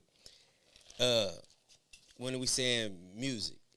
Bro, if you listen to any fucking Michael Jackson song, bro, you can hear this nigga stepping and snapping and doing all this within the fucking music. So it's like if you really just listening, you can hear this nigga snapping in the motherfucking song. You can hear him moving his, like, stomping his feet in them. You know what I'm saying? Okay. So it's like, nowadays you hear niggas smoking in the motherfucking microphone. Yeah. You see what I'm saying? Like Wayne lighting up the cigar. Shit like Certain that. niggas, You know what I'm saying? Cup of ice. You feel me? Like, you're not hearing, you're not, it's like that shit it just changed. Yeah. So, like I say, bro, it's just crazy, you know what I'm saying? I mean, don't get it twisted. Like, even, just say Nipsey Hussle, that last project that he did. That was a body of work. Come on. That's some shit, you can hear it. You can feel it. He went for perfection. He went for perfection. He went back to shit that, you know what I'm saying, like actually putting putting music into the music. You know what I'm saying? Yeah. Putting a feeling, taking the time. Wasn't just something that was thrown together. Right. You know how long he was working on that victory Come on, lap. man. Come on, that was years. Like, that was at least 4-5 years man. He took to put that motherfucker together, man. And it was so crazy because when the nigga started podcasting, we were thinking Victory Lap was coming, like, right after that. We started podcasting September 2017, right when fucking the hurricane hit. Right, the Floyd Mayweather and Conor McGregor fight. So, Pete, we already saying Nipsey Hussle gonna have album of the year before it even dropped. He ain't even give us the full date yet. We saying, hey, nigga, Nipsey finna have album of the year. This 2017, towards the end, like September. I think it didn't come until, it didn't drop until, was it February? February 18, I think. February? It dropped in February, March? I can't remember exactly when it dropped. 2018. Early 2008. Came months later, but we thought it was finna be coming, like, sooner than that. So we was like, yeah, nigga, he finna have album of the year. And it was like, bro, that nigga delivered. It was like people forgot the anticipation for the Nipsey Hussle album at that time, bro.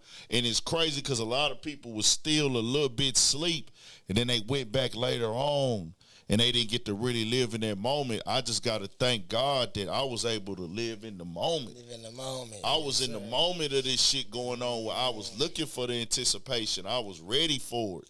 Right. I was like, I'm here with this shit. I know what it took to get here, nigga. I'm looking for the elevation and everything. Nah, so facts. That's that, man. Shout out to Nip. Shout out to those people that put that real music together back in the day.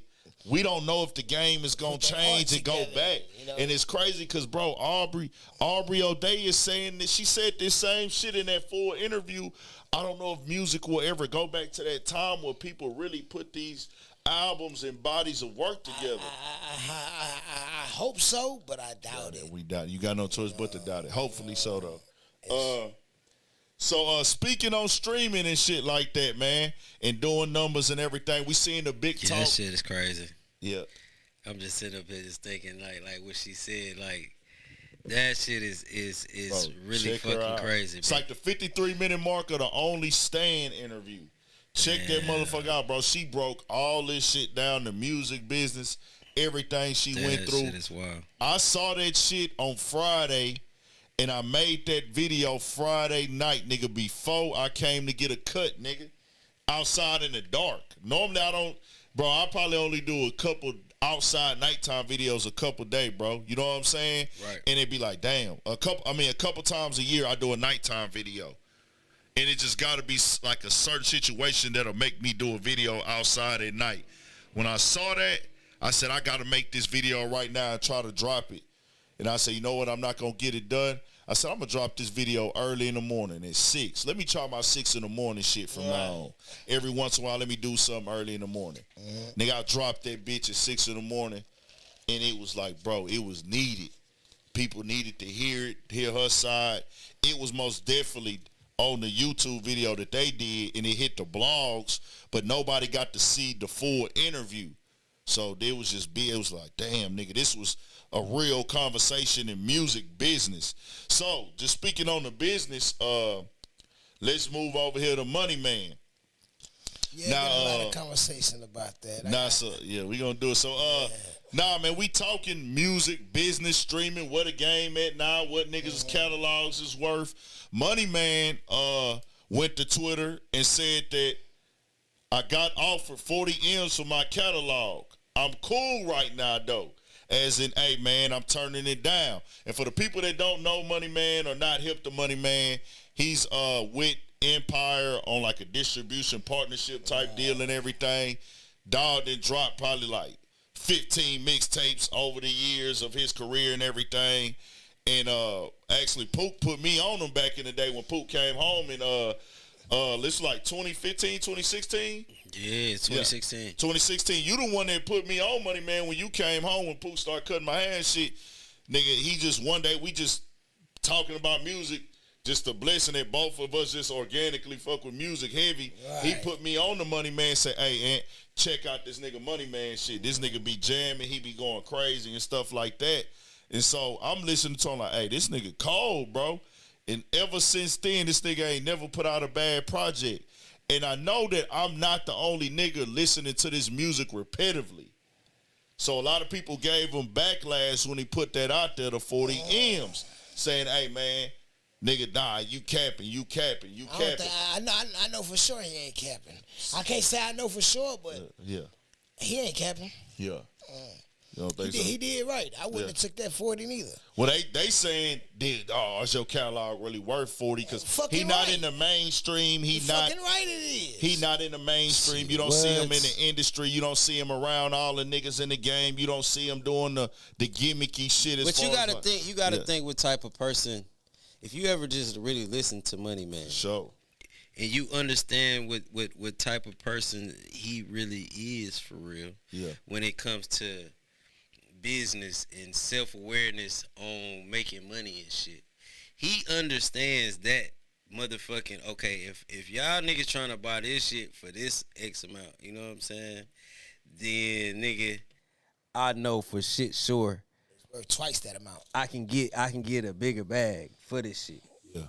You know what I'm saying? That's how I just look at this situation. Facts. Like everybody's saying this, that, and the third, but I just look at it like, look, man, this is the same nigga who really brung awareness to our culture about a lot of the crypto shit. Come on. Thanks. A lot of the I ain't know nothing about this shit. So just a lot of little shit that broke been to wealth freedom type shit. Mm-hmm. You know what I'm saying? Especially with a lot of his newer shit. You know what I'm saying? And shit. So, you know, if a motherfucker don't understand their wealth, then you will sell your shit fast. And shit, I guess people was feeling like, nigga, you ain't got it like that, or your catalog ain't worth that, or we don't see you, we don't hear about you. But he responded to these niggas and said, and this got put up on St. Cheese right here. Yeah, biggest indie rapper in the game right now. I got 8 plaques and billions of streams, and they think I'm capping. About 40 M's of my catalog, LOL. About 40 M's for my catalog, LOL. Okay, I don't even got to do a tour. I own my master, so I acutely see royalties from streams. And then put up the little stream chart thing and then stuff like this. And I tell you like this, I'm a nigga that consistently streams Money Man all the time. I know everybody don't, but I do. Facts. This is a nigga where I got a 75. Nigga, I done had the 60 song Money Man playlist. He was the nigga where, hey, nigga, I haven't found a bad song on this project, and I keep streaming it over and over and over, and I know I'm not the only nigga that do that. Every tape that drop, I let it play through multiple times, and then I'm going to pick the best ones off that bitch and then put them on the playlist, and then I jam those for a while, then find other good songs that, I thought this was the best one. Now I'm going to go back to this one. I'm jamming the whole project repetitively and consistently, but this nigga built up that following organically over the years. Yes. He musically inclined, and a lot of people didn't really give him a chance. Shit to try to gain no fans. Exactly. He just stayed down with what he was doing. You visualize the music. Gravitated towards it. You visualize the music. You visualize the lyrics. He giving you real life things from all aspects, whether it be the streets, business. When he was back in the super heavy scam rap shit, he introduced a lot of that shit to the real estate. Real estate, everything, bro. Just talking from a different perspective. So a lot of niggas don't know the business that, hey, bro, this nigga got a hell of a catalog. Exactly. And niggas don't know this game. They don't understand they really don't. But he understands. He know the game. That's why I say, like, hell no. If I was him, 40 M's, yeah, I'm hanging up. And then let me tell you like this, what they don't understand, he's still creating, and his catalog is still making money to this day. This is a nigga that I done seen recording on live at the crib.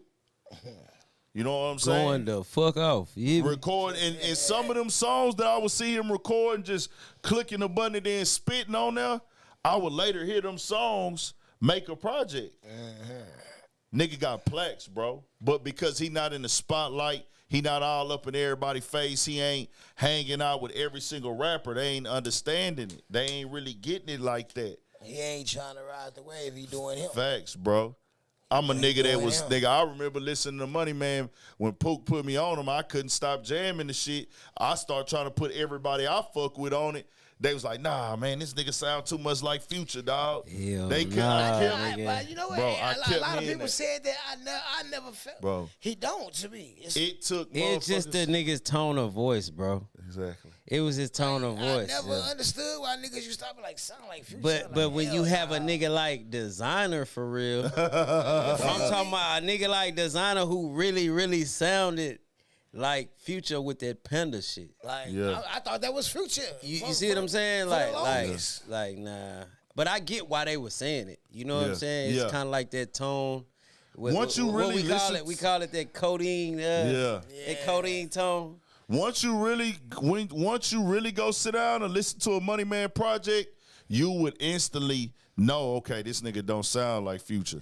And like I would tell niggas, bro, go to the beginning and see the elevation in the sound and in the lyrics and in the content. He always got better and reinvented musically, bro. But fucking right. You know, people don't be giving stuff a chance. It's like a world where, you know, what do they call that? Not bird's eye view. What they call it? Out of sight, out of mind. Nah, facts. Out of sight, out of mind type thing. That's what a lot of shit. That's what a lot of shit, bro. So, nah, he let it be known, nigga, the bag is on the table. I can go get that. But you better know this, nigga. That nigga gonna get the money regardless. The music coming out regardless. And then what people don't understand about bro is like, he's not a new rookie ass nigga to this shit. He ain't dumb. You know what I'm saying? He started at a time where niggas was fucking with the CD shit all the way to this streaming shit. And just like that nigga got a knack for figuring out this internet shit, I'm pretty sure he's definitely on top of all the shit that come along with this game, bro. So shout out Money Man. Nigga, big fan, man. Keep keeping these people here ringing and shit. You know what I'm saying? G checking these niggas on that's on everyday get up music. That's any time a nigga gotta get back. That's that real motivation. Like remember how we used to be like listening to Jeezy and shit, thug motivation type shit. Exactly. No, nigga, this nigga his shit is motivation for real. Nah, for real. You know what I'm saying? He gonna motivate you in a lot of different aspects. Exactly. You know when y'all would see me cranking out all them videos in 2018. 2019, 2020, like 4 and 5 and 6 and 7 YouTube videos a day. That's who I was jamming in my downtime when I'm like, I need to get up and get it going. I'm putting that shit on. Like, I'm putting that on, nigga. He dropping these tapes. This before he even went to Empire. I just keep playing this shit back to back. Gotta do this, gotta do this, gotta do this. Let's get it. But, you know, that's what's up, man.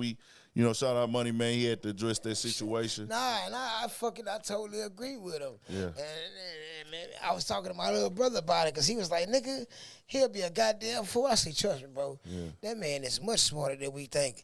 And like I told him, I say, like, that's like a nigga coming and telling me I'll give you $25,000 for your leg. Like, I'm going to laugh in your face. Yeah. And then I'm going to pull out the receipt to show you. Like, why I'm laughing in your face? Like, you know what I'm saying? Like, nah, that man know what he doing. Thanks. Don't sell nothing. Stay independent. Stay doing your shit. You know what I'm saying? Keep running that bag up. Fuck him. Thanks.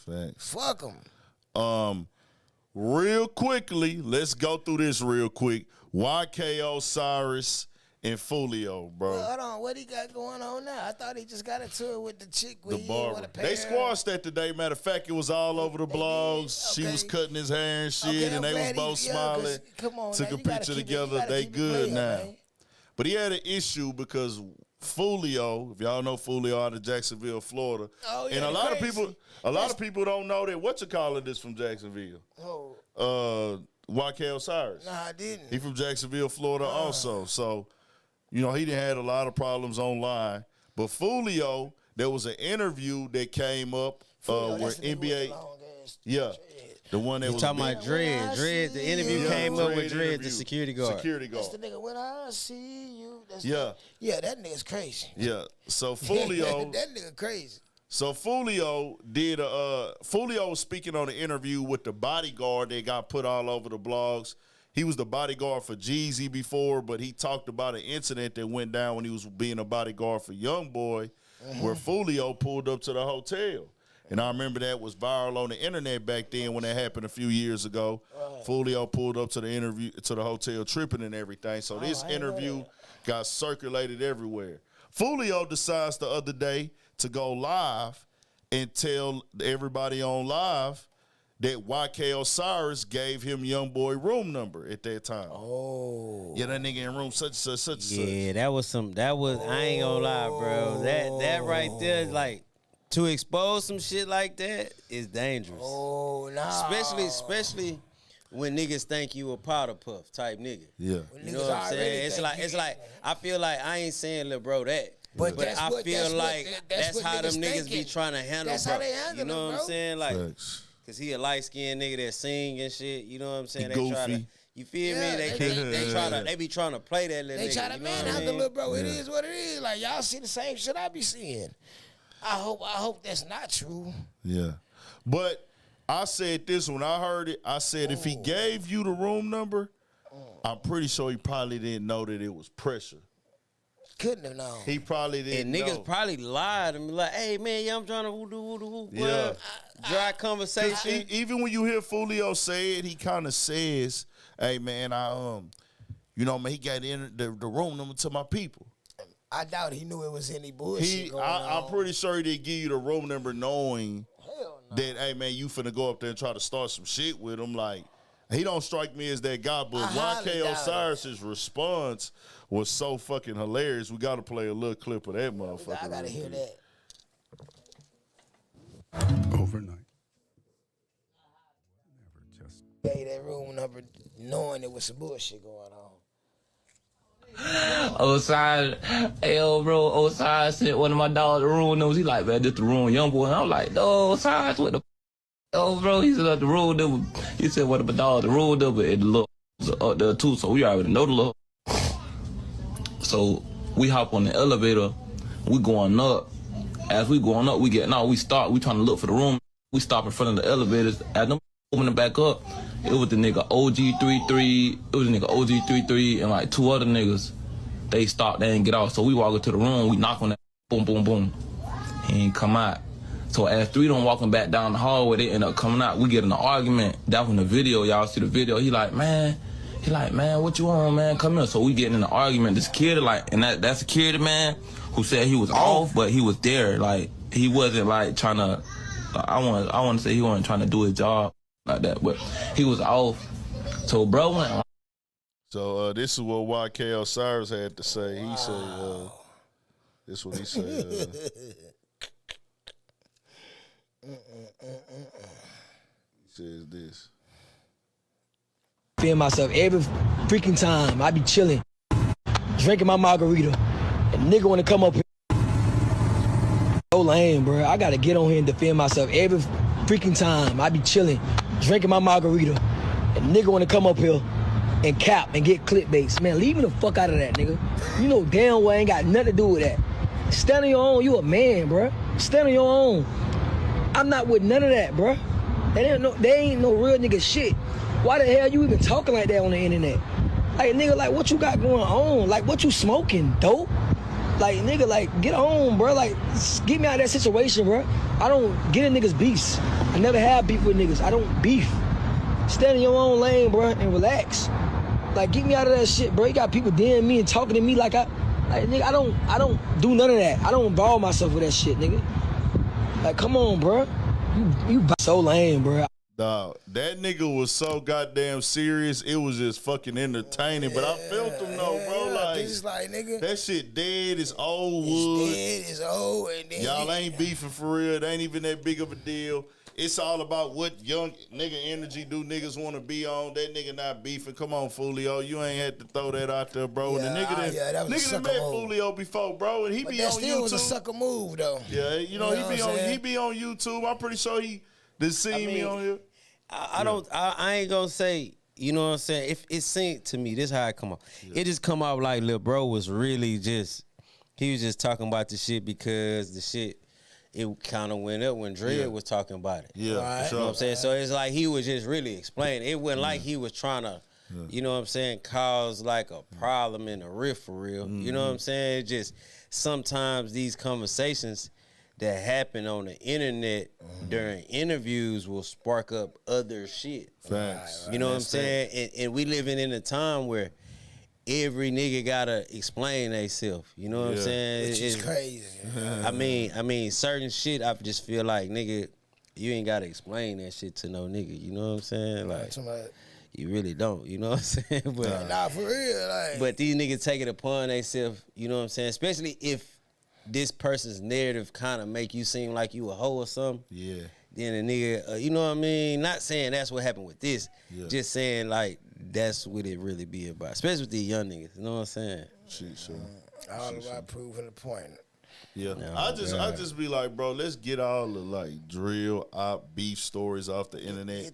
I understand these blogs, and you know I'm in it too because I make stories depending on what I do videos. No, but yeah, you in it, but you got different type of bloggers now. Yeah, facts. You facts, got bloggers that I sit up and listen to all day because they not gonna give you the bullshit. They gonna give you the real shit. They not gonna do too much speculating. If they don't know, they don't know. You know what I'm saying? Which is how you and a couple of other bloggers that I listen to, that's how y'all handle yourselves. Then you got some motherfuckers that do it quickly do it strictly for clickbait. Facts. Will make up the weirdest shit in the world just to get a click, you know? So it's really different. Yeah, and see the thing is with me, I'm just type of nigga. I'm aware that I do this. I participate in, cause some people come to me as use me as one of the people for their news. But if you are that person where you come to me for the news, you will be able to either get a lighthearted conversation about it, or me not trying to escalate it even more, me not trying to be disrespectful about it, or me just trying to, hey man, man, this shit dead, man. Let that shit die, dog. Ain't no point in rehashing it. But that shit went viral. It hit. I want to stop using that word viral so loosely because now they'll say something is viral because it hit 5 blogs on Instagram. Come on, man. And that shit ain't even viral.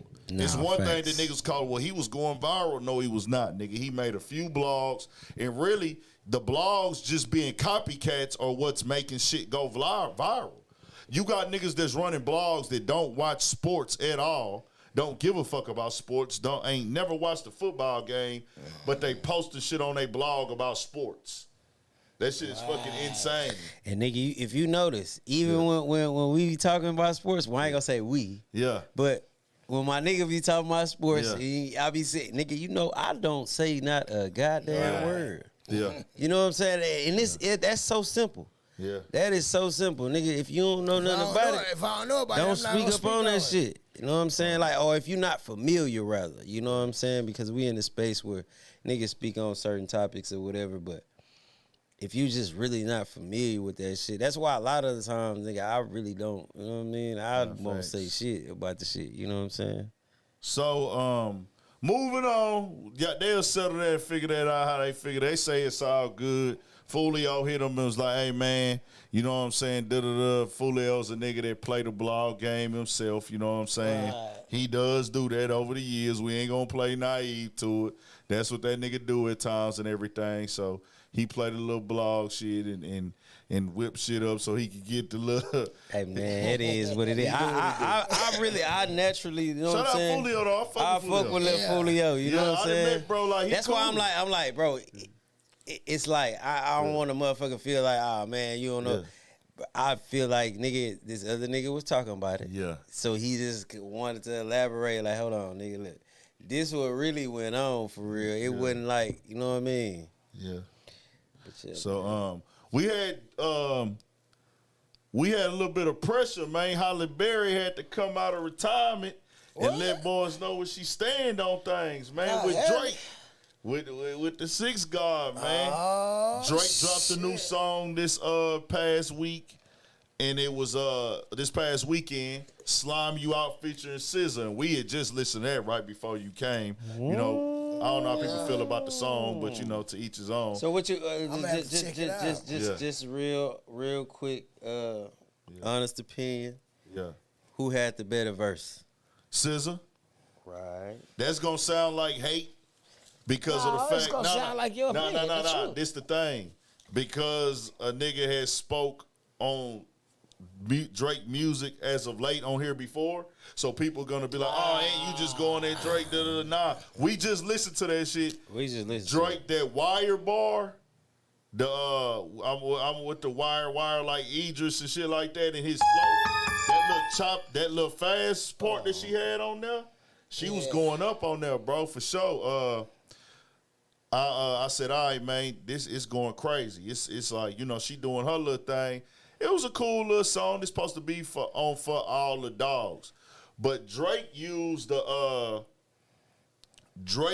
cover art for Halle Berry, and it's her with the slime all over her, the green slime. Right. Okay. So when it went up, she went and said this. And somebody in the comments hit up, they said, "Hey, Halle Berry, what are your thoughts of Drake using that picture of you for his single?" She responded and said, "Didn't get my permission, that's not cool. I thought better of him." And then she said, hence my post today. When people you admire disappoint you, you have to be the bigger person and move on. And she had a post up on her Instagram and said, sometimes you have to be the bigger guy even if you're a woman. And then somebody said, while I do understand your side, the photo is owned by Getty Images. So I'm sure he got their permission and paid the fee. Why you mad? She said, because he asked me and I said no. That's why. Why ask if you intend to do what you want to do? That's what the fuck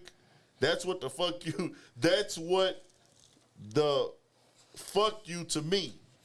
That was the fuck you to me. That was the fuck you to me. Not cool. You get it? So then somebody said, it's the principle, people. You get it. You get it. You don't. Oh, well, it's the principle. She said, exactly. It's about the principles and integrity. So happy many of you get that. I would be more upset about the meaning of the pic. Slime you. What does that mean exactly? And she said, exactly. What does that mean? And she said, Drake ain't shit compared to Miss Halle Berry. This is a fan. Okay, he don't compare. He don't compete where he don't even compare. Simply out of respect, he should have just asked her.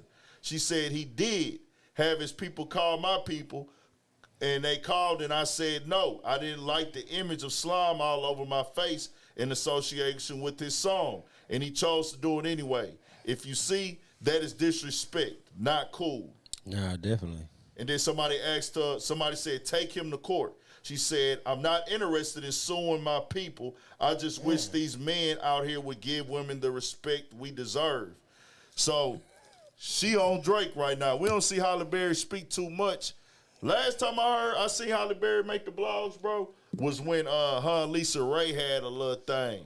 Oh, I didn't even know that. It was back in the game, like her and Lisa Ray. And I did a video. That's when I used to make videos about anything. And that bitch went the fuck up, dog. Right. That shit went stupid on YouTube. I never knew they had a little. They had a thing. She made the comment that I don't even want to bring that up on Halle Berry. Right. Halle Berry look fine, a motherfucker, still to this Bro, day. but right. it's like I get why Drake would want to use the imagery for the song. You know what I'm saying? Pretty woman, slime all over. Yeah. Because that's if you listen to his lyrics and shit. Yeah. So I get it, but when a person tell you no, bro, yeah, You gotta respect that. respect that, bro. Yeah. It's 1,000 images, nigga. That you could have used. Like you could have even had an AI do like a rendition of the picture. You know what I'm saying? Or one of your people or whatever. Yeah. Like that's just like if somebody was to use this nigga shit. You know what I'm saying? And and he said no, he would feel some type of way. Facts. You know what I'm saying? I think anybody would. And so I'll say this for Drake. Did his team do it without him knowing? Like the team said, you know what? She told us no, but we know Drake wanted that, so we just gonna tell him it's a go? Right. That's a big possibility that Drake might have not known that she didn't want that used. Like his team could have said, we don't tell Drake no. Us reaching out and on his side is him being respectful to you.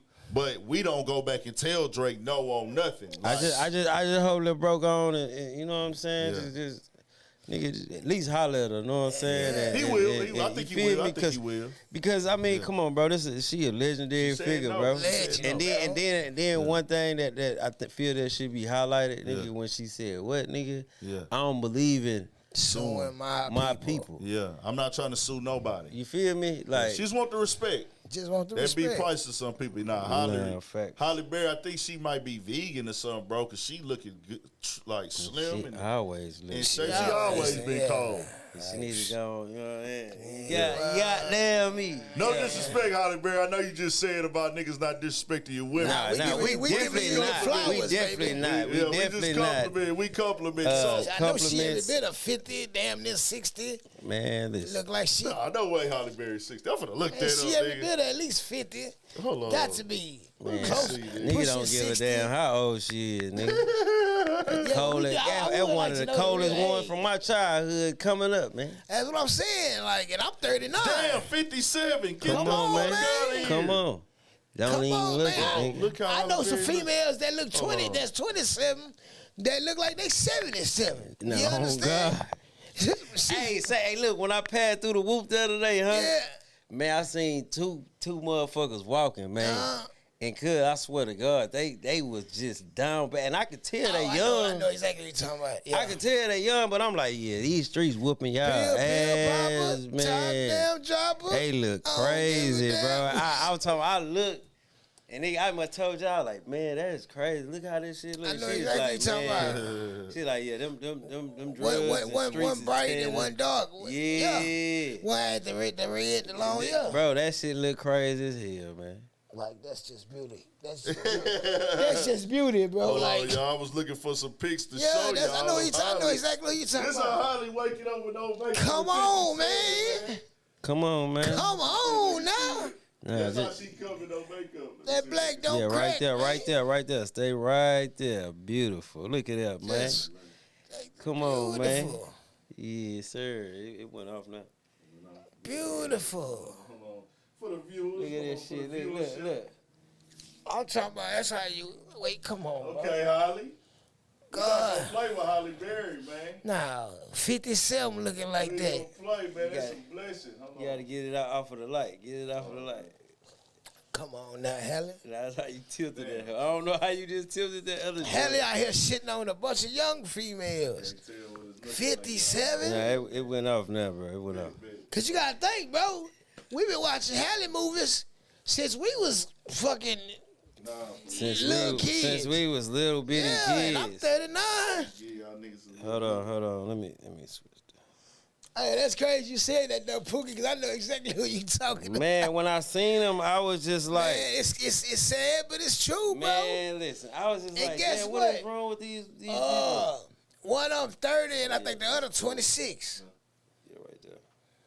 Yeah, man. Yeah. We gonna give your flowers high. 30 and 26. I ain't gonna lie, that's a hell of a road, man. That's what them cocktails do for you. Man, what? Hey, say women, listen, say no to drugs. Please. You know what I'm saying? Smoke your little herb or not. Health is wealth. You know what I'm saying? Understand that gravity will pull you down. You dig what I'm saying? I know.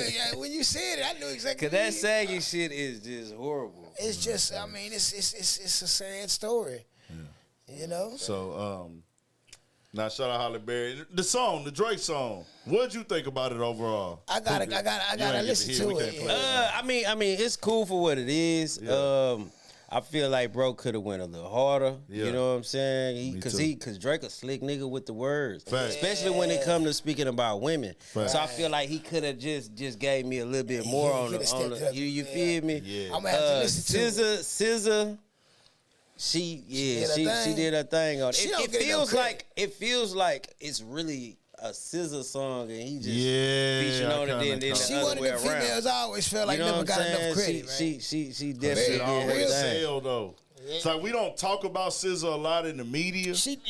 But she don't make the blogs out there, but her music and her numbers are talking. Yeah, you right. She sells like a motherfucker. Yeah, but it's like I don't. In her fan base, the people popping out to her. She's selling out shows. Thing why we don't hear about her a lot, cause she ain't never in no bullshit. And these days for us to hear about you a lot, you gotta be. She just got off social media. Really, she got off the internet and was like, "Man, I'm not. This is my team do all my posting. I don't like the mess and the drama. And I'm post. This is one of the few times I'm posting myself in a long time because of how the internet. So that's why we don't hear about her because she ain't never involved in no. She'll post in the water or something or from far away in a bathing suit, and that'll be that. Then she'll move on. Now, real quick before we get into sports, man. We had something go down in the city with in H-Town. This for H-Town real quick. With Cornell X. And I'm going to show y'all the photos. Yeah, I still don't know what to think about it. Cornell X, and this happened in 3rd Ward. This is south side of H-Town, Texas, for people who don't know. Legendary community. He pulled up and took some, what they claim, Halloween decorations down, and it had people or just images of people in black body bags, and they were hanging from a tree. And they pulled up, and Cornell X is like a community activist and everything with the Nation of Islam. He a little more than that, but we'll leave that way as that. Yeah. He pop out and show up when he need to and everything like that, or when he feel when it's like convenient. Or when he want to. Shit. He goes on the news. One of those people in the city. So he pulled up and took the motherfuckers down. And it started to make a little something in the news and things like that. And let me show them what the pictures look like real quick. I still don't know what to think about that. It's like, let me see. And this is the pictures that somebody hung in their front yard. As Halloween decorations, right? It's Halloween decorations. Okay.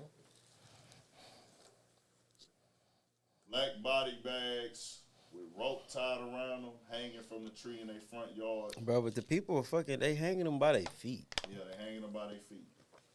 So. They hanging them by their feet, I'm going to think real hard before I speak on this. I'm just saying, I can see if they was on some new shit, you know what I'm saying? But think you hanging a motherfucker by his feet. And it's getting ready to be Halloween. I mean, it's fall season. Some people are so infatuated with Halloween, bro. They wish they could celebrate this shit year round. You know what I'm saying? I gotta ain't it, bro. Like I'm talking, she puts the orange and black lights around the house like it's Christmas. She has the lighting up candy balls. Like she go all out. Okay, so this is what I think about it. Personally, I don't see nothing wrong with it. Yeah. Personally. That's just my take on it. Yeah. If you do see something wrong with it, I'm not mad at you. Yeah. Right. But personally, it's Halloween. I don't see anything offensive about it. I mean, I'm pretty sure it's people that disagree. You entitled to that, just like I'm entitled to my opinion. Yeah. If it was my neighbor that had it as a decoration, we wouldn't have a problem behind it. It's like it's Halloween decoration. Now, see, my thing is this: if the people were hanging by the neck, then it would be a problem. Then it would be like, all right, what is you trying to say? What are you trying to say? Yes. You know what I'm saying? But I mean, come on, bro. I done seen way worse of shit. I swear. Like straight up. I done seen way worse of shit. Come on, bro. And let me read the caption of what somebody put on the post. You ride this spring just like I do. Come on. Come on now. Let's just be real. This is happening right now in 3rd Ward down the street from NAACP. This resembles black people being lynched. This is so offensive and disrespectful. 2 white men lives here, and they said they don't give a fuck. Also was rude to our city councilman Shabazz and other community leaders. Y'all over there Time fucking with to the people. activate the Panthers. Stay tuned. Not in our city. Here's the address. And they put the address up and shit like that. So I'm going to say this right here, bro. For me, the only thing is the hanging in the tree part. That's that because of the history of America. Right. Now, I'm not saying I would just be super duper offended. Right. Like, if I saw it, I'd be like, whatever. But when somebody else says, hey, man, why they got these people hanging in the tree like that? Okay, I follow. And then the fact, I know some people are obsessed with Halloween, like y'all say. It's still September. It ain't even October yet. Right. There are Halloween decorations going up. They are probably beginning to sell Halloween stuff in the stores. In my neighborhood, for a fact, motherfuckers is putting up skeletons and all type of shit. Right. I know in fucking and the LA, shit really started selling in fucking August for real, bro. Yeah. In the stores. And when they start just making their whole shit up. But I know in fucking like when I went to LA, I think they celebrate Halloween all month. Right. If I'm not mistaken, they be having Halloween parties all month in LA when we went out there like 2016. Oh, that's but dope. in H-Town, we don't really celebrate Halloween until that weekend. That weekend. That weekend and things like that. So I get. I don't know, man. I see both sides. I can't tell nobody. If we didn't have this history of America, bro, if that shit wasn't in 3rd Ward, bro, it wouldn't even be a fucking problem. It probably, facts. Oh, you know what? That's I ain't even gonna lie to you. That's right. If the shit went in 3rd Ward, it would not be. We wouldn't even be talking about this shit. That's a fact. That's a fact. I mean, it's certain layers to this. Yeah. Like I say, the history of hanging in America gonna not sit right with some people. Then it's in a black neighborhood, so like, nigga, it's zero tolerance for this shit. Right. But that's that. But and I ain't gonna lie, just to keep it funky. Yeah. 3rd Ward has way bigger problems than that little old shit right there. I swear. And then it comes off, it's gonna come off, you see 2 white people there, they make. That's what I say. Like, it's gonna be like, bro, y'all trying to piss us off. Like, if it's a person like that has a problem with it, I can't even disagree with you. If it's 2, and listen, if it's 2, they said it was 2 white males. Yeah, 2 white dudes that live there. You know what I'm saying? I ain't gonna say it on here, but them niggas, you know what I'm saying? Probably, you feel me? Ain't even meaning that shit like that. You know what I'm saying? Just really. And then you got to think about all the shit that be like on fucking. And then all the bullshit going on in 3rd Ward. That's the only other thing. I ain't gonna lie to you. That's the only other thing to me where I told niggas this the other night. I'm gonna stand on this. Now I know where I'm gonna draw the line at with shit that don't. It's just you tripping and bullshitting. But if I could find a reason for a black person to complain about something, right, and they have any window, fuck it, nigga, do that shit. That's just why I'm at with it. I don't knock it. I don't even. If I don't agree with it, I'm like, fuck that, because they do that shit to us. Bro, I don't knock it at all. Yeah. You know what I'm saying? Like, I don't, hey, man.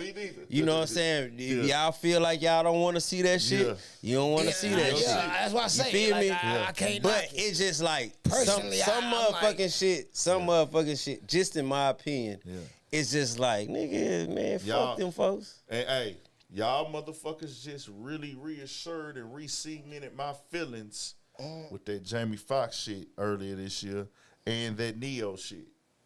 That shit that happened with Neo. It's supposed to be body bags and shit, right? It's just body bags. Yeah, man. Body Neo bags shit, is white, black, blue. The Neo shit and the motherfucking Jamie Foxx made me say, you know what? We need to do some more complaining against y'all motherfuckers. Fuck. Which you know. Just don't, if you go too far. Hey, you know what be funny to me, though? When you see a motherfucker do the sheet thing. And they put the sheets and shit up in their yard. Yeah. And then it's just a certain way. You got motherfuckers that make it look like ghosts. Yeah. Then you got some Klansmen looking shit. Yeah. You get what I'm saying? Nigga know the difference, though. And a nigga know the motherfucking difference. Know the difference, nigga. Like dead ass. You know what I'm saying? So it's just like. This don't hit at all if they don't got it hanging from the tree. And if it's not in third and if it's not in third ward. Which I ain't gonna lie, the tree thing, I mean, like I say, it can go either way. Right. It's that shit in third ward, bro. That shit is in a historical black community in Houston. I'm not mad at him at all, but me personally, niggas already mad the hood gentrified like a motherfucker. Come on, and they steady doing that shit. Nigga, they got whole blocks and streets. Man, nigga, that bro, motherfucker. Did y'all? Oh my goodness! When you ride through third ward, it's like this shit don't even. Cause you gotta bro, think, fourth ward don't even look like Houston no more, bro. They don't look like, what they call that the one area used to be Studewood, like the Heights shit now. Yeah, that shit been dead. Bro, they changed that shit up. So nigga, like go through fourth ward. It's like Heights, you'll still see, cause you know Heights always had them big older houses on one side. Yeah, but I'm talking about the way how they They even the older big houses, like all that shit is like definitely changed. They always had like that little Heights area that's on the other side of North Central when you cross over 610 and shit. Right, where the older homes used to be and all the other shit. But nigga, when you go through Fourth Ward now, bro, they only got like a few streets left, nigga. Damn. And it's all, you know, we rode through there, nigga, like when we did the vlog with Pete, nigga, all that Bell Station and what James Harden spot at and all that other shit, bro. That shit is all gentrified, nigga. Damn. No houses over there no more. Fourth Ward used to stretch back, nigga. Exactly. And then now they doing the whole third ward like they don't even look like Houston no more. But they turned that bitch into Midtown. And then they said they was gonna do it though. That backside of the tray over there off of Emancipation, they calling that East Downtown. Yeah, facts. And East Downtown go all the way to Fifth Ward on the backside, like going towards Waco and shit. Yeah, my boy got a crib over there. Off like going towards Waco and the townhomes and shit, the new shit. They call that East Downtown. I remember I was watching the guy that built those things. Shit. Yeah, he was on the news and shit explaining why he was doing it. And no shit. To make money, it's nigga. It's a black guy too. We know why you doing it. Yeah. Now I feel like this to make the money thing too, but it's like, nigga, he from over there. Okay. You know what I'm saying? So before you let another motherfucker come build some really nice shit, he took it upon himself. And I can respect that. You know what I'm saying? I can definitely respect that. If niggas don't know, nigga, the gentrification is on Liberty Road now. They have townhomes, them big 3-story townhomes. That shit is crazy, yeah. On Liberty Road, right where them niggas hang out at outside, nigga, there are 3-story townhomes right there. Damn. When you coming down Liberty, before you get to the corner store where all the niggas be outside at all night. Where I used to ride down back in the day and it'd be 100. We used to call that bitch the stage. I know what back you're in the day, there used to be 100 I ain't been niggas through out that in a while. Bunch of old school niggas out there. You can go to that bitch early in the morning. It's gonna be a That 100 bitch look like nigga. Fifth Ward used to move like a city, nigga. Like all day long, motherfuckers is outside walking, hanging out. Bunch of traffic, everything going on right there on Liberty, nigga. You go down that bitch right now. It's gonna be some niggas outside, but now they got a lot of them townhouses right there. Right around the corner, they at that store, they at that store down the street, they at the other store over there, then right up the road is goddamn Brewster Park. But nah. Hey, look, before we go into the sports, look, I just sent you a news clip. This shit really happened in our neck of the woods. You know what I'm saying? I know the people. Yeah, they gentrifying us right now, Heartbreak. Yeah. They say the Greenspoint. Oh yeah, man, Greater Greenspoint. Nigga, listen to the name, Greater Greenspoint. They gentrifying us as we speak. Facts. I just sent it to the group thing. To the group? Okay. Yeah, it's channel 13. Let's play that real quick. Okay, go ahead. Damn, boy, I didn't realize it was one. We lost track like a motherfucker. He threw me out. 6-year-old recalls moments when kidnapping suspect stole her family's car. Oh. Y'all niggas tripping, bro. Come on, no. You said let this little 6-year-old? ad go through. Let this little man, 6 years old, bro. Yeah, man, it's my goddaughter, little sister. Straight up. Damn, bro. It's fucked up. These niggas did this shit in Oak Ridge, cuz. Nigga on the barrel. Ain't that some shit? God. Like, this is my car.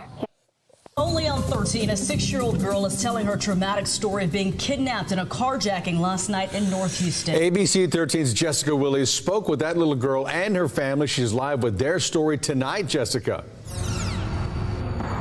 Yeah, this is where the family's car was found, here along the North Freeway feeder road near Airline last night. It's about 9 miles from where the car was taken after a struggle with the little girl's father. She was in the car watching the whole thing happen and afraid she wouldn't see her parents again. Yes, I was very scared. 6-year-old Sophia didn't sleep well last night, haunted by the events that happened outside her old apartment. He went inside the car and then he started driving so fast. She and her parents were making one last trip for the move from Oak Ridge Estates on Rush Creek Sunday evening. It was literally just the last few pieces, and we were almost home. A man walked past the little girl's father, jumped in the front seat of their car. Sophia was in the back. Her mother was just upstairs. My husband was holding on to the steering wheel along with the gentleman, and he just pulled the wheel as hard as he could because he knew my daughter was in there. The ultimate goal for him was get the baby, get her and keep her safe. But the suspect jerked the wheel, she said, crashed into a parked car and sent her husband flying. Sophia was stunned. I'm telling him, what are you doing? Like, this is my car. You're not supposed to be in here. The man got as far as the apartment gate, she said, and stopped. He opened the door and then he threw me out of the car. I don't know what happened. The little girl with some bruises, her father with more serious injuries, a concussion, a black eye, and cuts to his lip and head. A phone left in the car helped Houston police track it and the 44-year-old suspect down. He is now in jail. The first grader and her family grateful to be able to tell their story. He's me. God bless, man. Thank you, God, bro. Man, I just want to shout out to Vicky, man, and the whole fam, man. That shit, that'll trip me out, bro. I'm talking about, bro, you know how many times niggas little girl and sit up in this shop, nigga, be watching TV and shit while I'm cutting the little brother's hair and shit. And it's certain shit. Like I say, bro, I don't wish jail on nobody, but it's some stupid shit you do. Well, it's no other place for you to be besides dead. Kids, my nigga. It's like kids don't go. Like kids don't. I done committed a lot of stupid crimes. Never once have I put a kid's life in danger though. No, shit weak, bro. You know what I'm saying? At the height of my bullshit, talking about nigga the 03, 04, 05 days where the nigga was really on all the bullshit. That nigga never put... Niggas used to get passes because we used to see them with their kids. Facts. Nigga, I want you, bro. Damn, he got his... Nah, y'all tripping. Nigga, he got his kid with him. Nah, hell nah. Niggas got passes because they was with their kids. I'm not harming no old folks. I'm not harming no women. I'm not harming no kids, man. You know what I'm saying? I'm not, especially like, what the fuck wrong? Like, nigga, carjacking. Like, who the fuck is even carjacking anymore? Bro, come on, bro. Like, that what shit tripped me out of that, nigga, that shit happened on motherfucking Rush Creek in North Barrow, bro. That's the crazy part, like. That shit weak, and it's crazy, because listen, bro. That same day, right? Nigga, I can show you the text. Nigga, she was like, yo, we just finna get ready to finish wrapping up the moving. The kids about to go to new schools, you know what I'm saying? Probably like Tuesday. I'm gonna probably keep them out Monday, woo. But I want them to have some fresh cuts, you know what I'm saying? Bring the boys up there and shit, you know what I'm saying? And it just, man, and then they never showed up. And then while we was doing this, she had texted me. She was just like, look, bro, my bad, we ain't come up there. And then she sent me the thing, like, man, motherfucker took my car, my daughter in it, and just that's a no. Come on, man. That's when a nigga gotta. And they got to be a fiend or something. But that's when the niggas in the hood need to come together and hold court on his ass. No, God. You understand? Like for real. Yeah, bro, you out of pocket, G. You out of pocket, homie. You earned that shit. Seeing a boy had a staple in the back of his head, his eye fucked up, so. Get well, healing energy to him. For real, man. Prayers to the family, everybody, man. I'm glad. I'm glad it didn't end up worse. sure, 100. Nah, man. Goofy God ass bless. nigga. God bless. Thank you, God, for that, man. Also, I don't want to get into the details of that situation, man. Fucking Psycho Bob, man. His mom got killed Wednesday last week in Fort Lauderdale. So you too, nigga, Psycho Bob, the dreads? Yeah, the funny nigga? That nigga, the one that rap with Kodak. The one that rap with He Kodak. got the dreads. Yeah. I know him for being kind of funny, though. Yeah, he funny. Yeah, he kind of funny without even trying. Just that's the nigga I'm he talking be with about. Kodak, he rap. The nigga Psycho fuck, Bob. I swear to God, I would have never even known. That just show you how off I be with the music shit. Yeah, like, you know, I listen, nigga, I pulled up, I know jamming. he did like an interview one time before that was kind of like. But the he nigga was funny, super, though. Like, he was super excited about it, too. And it was like, bro, he's like, yeah, nigga, go watch my interview. That bitch had went up. And we know why it went up because he fuck with Kodak. Like, you know what I'm saying? But you know, I honestly didn't know that. That's just how off I am with the music. He got the super Florida out look, sound, energy. That's Kodak boy, man. His mom was killed his mama. God, outside the house. My nigga rolled by the crib and shot up and killed her. Come on, man. And it was Wednesday night, and it's a storyline that's going on the internet with it. I don't even want to get into that, but anybody who lost their life in any situation like that or anything to do with that, prayers up, condolences. He's serving 5 years right now in the feds. Oh, that's you defenseless. Can't do nothing. Oh my God. So condolences to him and their family. Nah, for real. And everybody in that situation, man. Nigga hate to see shit like that. And hate that shit. That shit was all over the outside. Prayers, man. Big prayers. Prayers up to everybody who lost somebody this week. Twan, take us out with the sports, man. All right. Hold on. Yeah. What's up? One more, man. I just want to say, man, R.I.P., man. Little Kobe, man. R.I.P. Motherfucking CP, man. Hurt me to my heart, man. Bro was a cool young man, man. Big, I don't give a damn what was going on, bro. Gonna hit the corner with a big smile. A big smile. Gonna be talking aggressive at times to niggas and talking about ain't gonna be able to talk to you without doing this. You feel me? And not aggressive in like I'm gonna hurt you. Just getting my point across. Look at that. With emotion, right. Real passionate person, man. I just want to send a shout out to his father, Big Earl, man. He just because they just lost their grandmother, Kobe's other brother, and now Kobe. You know what I'm saying? And I just want to say R.I.P. my little bro, man. Nah, for real. Nigga gonna miss you like motherfucking goddamn me. Damn, man. It's even just though crazy, when you come in the spot, man. nigga, I tell you, get out the kitchen. That's where the money at. Oh, God. But nigga, it's all love, nigga. Yeah, that was some man. real devastating news, man. R.I.P. CP, man. I'm talking about nigga was stuck with him when he was a little boy. Man, look, I'm talking about, Springs. bro, listen, man. This nigga, I never forget, man. Blue Ash. Motherfucking D-Ray, man, bro, you want to see this little bitty blood, nigga, man? This nigga like 7 years old. Yeah. Nigga run around, shirt off, talking about, yeah, nigga, I'm big blood drop, nigga. And all this. That was him? And that was CP, man. I'm talking about, little bro was a little nigga, like a little grown man as a kid. Rest in peace, Kobe. Rest in peace, bro. Yeah, man. Hurt me to my heart, man.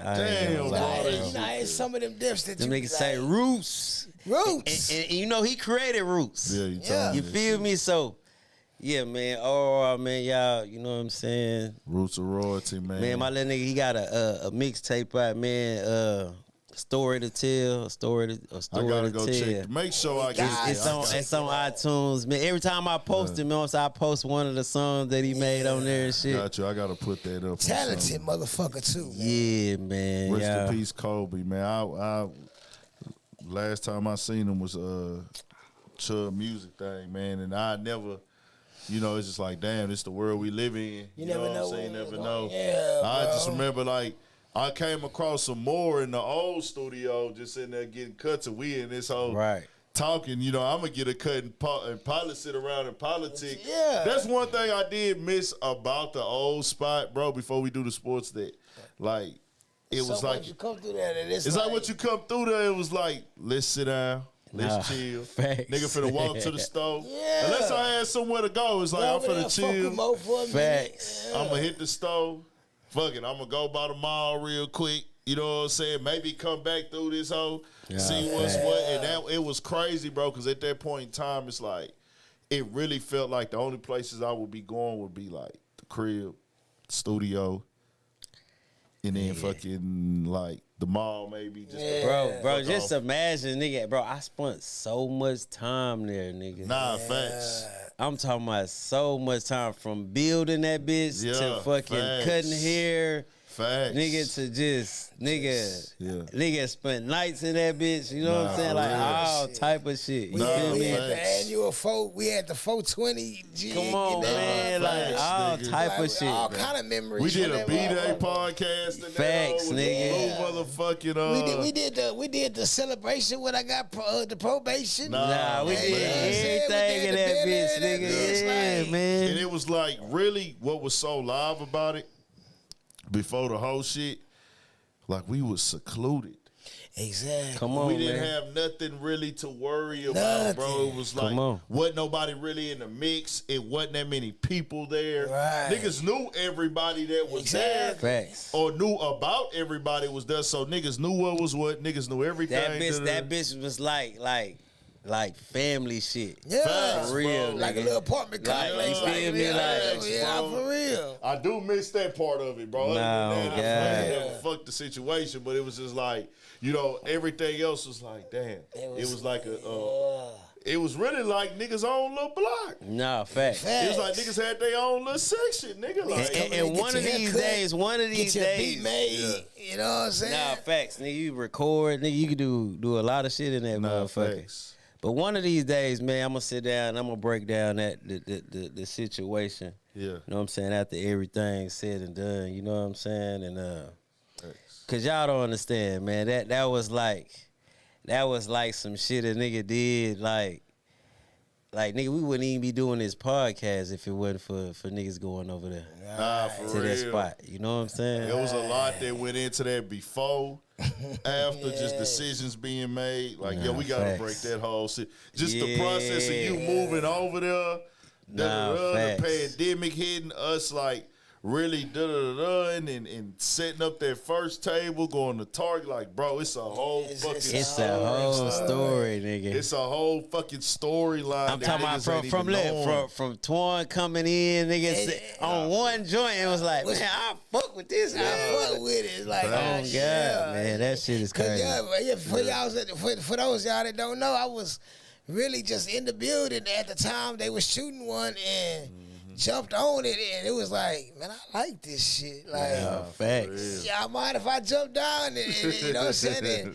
It turned into something beautiful with a lot more beauty to come. Like, we ain't done. Facts. Nah, nigga, we really, I feel like the little moves we making really, you know, putting shit in motion, and we gonna figure everything out, man. So it's coming. We gonna break that shit down one day. Shantae, who's still up in here with us, man? Man, we 77 deep. Okay, y'all turn this up. Make sure if y'all ain't hit that like button, hit it. Come with that energy. Vibe stream, not the live stream. Torn, let's do it with the sports. Then we gonna tap it in with the chat since y'all on here so late. Yeah, we gonna start out with the college football, man. You know, of course, a lot of people had their eyes on the Colorado State game, which actually was a great game. Colorado State came to play. They only had one problem with what they did when old boy. Yeah, late hit. That late hit on Travis Hunter, that was fucked up, man. He getting death threats now. Yeah, that shit, I can imagine, man. Yeah, they didn't leak his address. Like, the nigga hit up they number one receiver. That nigga went. The play was over. The ball was already on the ground. Like, he ain't catch the ball. Came and hit him and lacerated his liver. Lacerated his liver. And which, you know, it was a straight body shot. Yeah. It wasn't like, hey, I just ran and smacked him and he just fell out. But it was like you hit him wide open, wasn't ready for the hit and everything like that. So I tell you like this, bro. The craziest fucked up part about it was when he did it, he walked off like fuck that nigga. Fuck that nigga. And that's That's made what the fucked people. me up. I think if he goes to him like, damn, man, like he showed remorse, like, fuck, I fucked up. It was like, I did that shit on purpose, Like, nigga. Fuck you. yeah. Because, they got into it before the game and all that shit, but it's like, come on, bro. I'm out there trying to hurt you, but I'm not trying to. Do you think he understood how bad he hurt him? Yeah, I think he did. Yeah. He knew he was hurt. He didn't know he fucked up his liver, but he knew he did damage for sure. But for him to not even turn around and consider checking on him, it's like he ain't give a fuck. The bad sportsmanship. Yeah, it's like he ain't give a fuck how bad he hurt him, or if he did hurt him. You know what I'm saying? And it wasn't a football play. So it was definitely not a football play. So, yeah. But Colorado State came to play though. Like I gotta give them their card. They came to play. Like, it was a good game, man. Winning the overtime. I believe 2 overtimes, if I'm not mistaken. The shocker, one of the shockers of the college football weekend for me was Florida beating Tennessee. Like, Florida showed us something. And it started out with that first Thursday night game against Utah, because Utah got on their ass. And it's like, shit, these last 2 games, they've been having to come out and remind us, like, nah, we still them Gators. Like, we still one of them, we SEC. Like, don't let that shit fool y'all. We just, hey, they got the better of us or whatever. Wyoming, of course, beat Texas. Texas, of course, beat Wyoming. I think it was like 38-10, some shit like that. Watch out for Penn State out of the Big Ten. Nobody is talking about Penn State. But I'm telling you, y'all better watch out for them boys. They coming, man. They beat Illinois 30-13.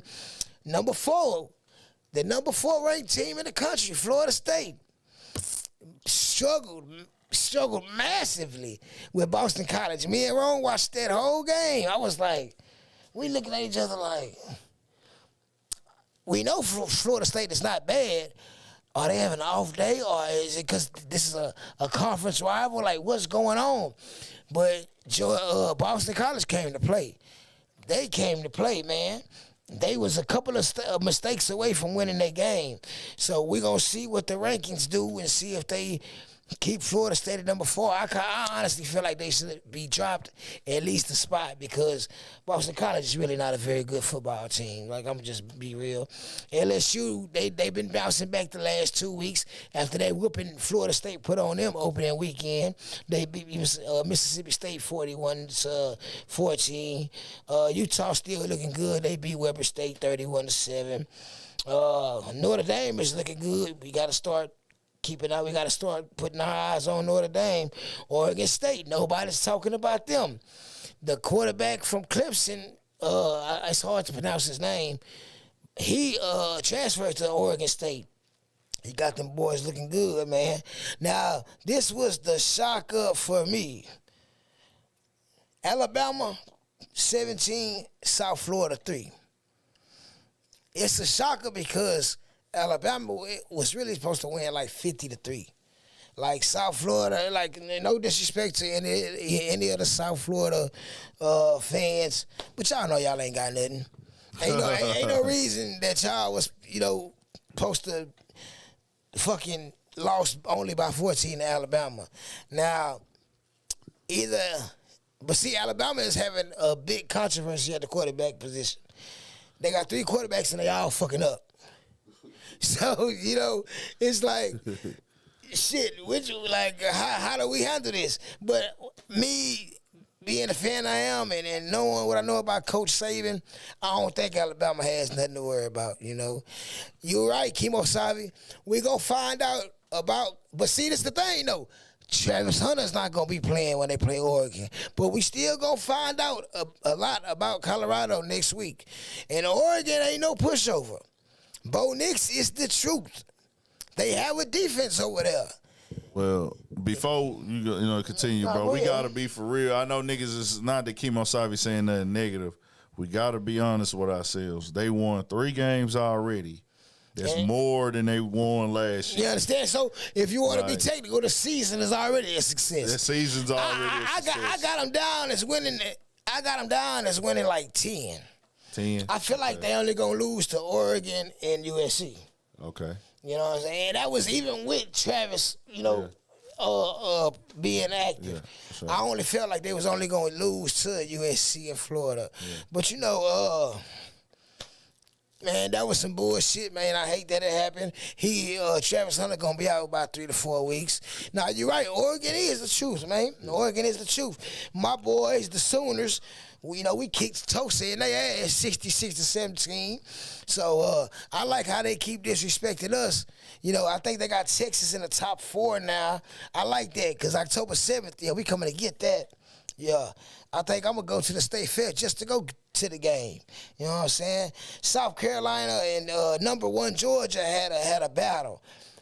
South Carolina kept turning the ball over. You cannot beat a disciplined team like Georgia if you continue to turn the ball over. It just don't work like that, bro. It don't work like that. Duke still surprising people, 38-14 over Northwestern. Ohio State seems to have got their shit together, 63-10 over Western Kentucky. Washington, that's another team we got to be on the lookout for. Michael Penix Jr. is definitely a first-round draft pick. This quarterback is hard, and he a lefty at that. The man is hard, man. I saw it in week 1 when they played Boise State. I told Rome, I say, yeah, Washington gonna be a problem. They're gonna be a problem. You think so? I say, I know so. I'm sitting there watching these. And then they're a veteran team. They got a lot of juniors and seniors. You know what I'm saying? They just smashed Michigan State 41-7. Michigan State don't get smashed like that. I know they got the whole scandal going with Mel Tucker right now. They kind of probably played a factor into it. But motherfuckers ain't beating Michigan State 41-7. I don't give a damn. Man, those are really the important games from week 3. Yeah. On some NFL shit. Hey, I understand Aaron Rodgers was injured. That Cowboys defense, we already knew they was for real. That running back tandem they got, oh yeah, it's real. It's real. The NFC is, it's gonna be real in the NFC, man, because you got fucking San Fran, Dallas, motherfucking the Packers are looking good. You could tell, if you watch the Packers play, you could tell Jordan Love did what he was supposed to do. He sat down and he paid attention to Aaron Rodgers. Because it was a couple of plays where he did some Aaron Rodgers-like shit. Yeah. And he looking good. The Packers looking good, man. The Texans, the defense is going to do what they got to do. They always hold shit down. Thanks. Just gotta get. But you know what? CJ Stroud looked good. So I feel like another year or 2, maybe 3, yeah, they're gonna be ready, man. I don't think the Texas fans have too much to worry about. But just know, October 1st, Pittsburgh coming to town, man. I plan on being in that building, man. And y'all know I'm going to say, man, I'm turning up for them black and yellow boys, man. You understand me? I'm turning up for them black and yellow boys, man. Sure. We just got us a dub tonight against Cleveland. It was a dub that we needed. We could not start 0-2 with the schedule that we got. It's just something that could not happen, man. Washington is looking good. Shit. Kansas City is Kansas City. They lost to Detroit week 1. Remember I told you, they better hurry up and go ahead and get Chris Jones his deal? Yeah. That's what they did. Okay, yeah, that's what they did, goddammit. So, shit, Kansas City did their thing. Man, shit, who else had breakout performances across the NFL? It damn sure was the Jets offense. What happened in Seattle? Did something happen in Seattle? Nothing major happened down there. I don't think it was nothing major. One of them cities, something major. I think Seattle. I know for sure Seattle won. I'm not sure if anything Shout out to old boy for Cleveland too, man. Nick Chubb. Hey, one thing. On some football shit. Yeah, I hate the Cleveland Browns with a passion, but on some real life shit, man. I hope that when the MRI comes back, he don't have any real structural damage, but the way it looked, it looked like bro might be out for the season. So prayers up for Nick Chubb, and that's one of the game's top running backs, and they already trying to fuck the running back over. You know what I'm saying? As far as with contracts and things of that nature, man. So prayers up for Nick Chubb, even though he's an arch enemy. I don't want to play with nobody's safety. I don't want nobody to get hurt out there. You know, that's the last thing we want. We don't want nobody getting hurt, man. The fucking Broncos had the Commanders down by I think like 10 or 14 with a couple of minutes left in the fourth quarter. And they blew it. Washington came back and won. So my question to Sean Payton, the man who was talking all the shit about Nathaniel Hackett, you know, who was the Broncos coach last year, is what you got to say now, bro? You understand? What do you got to say now, man?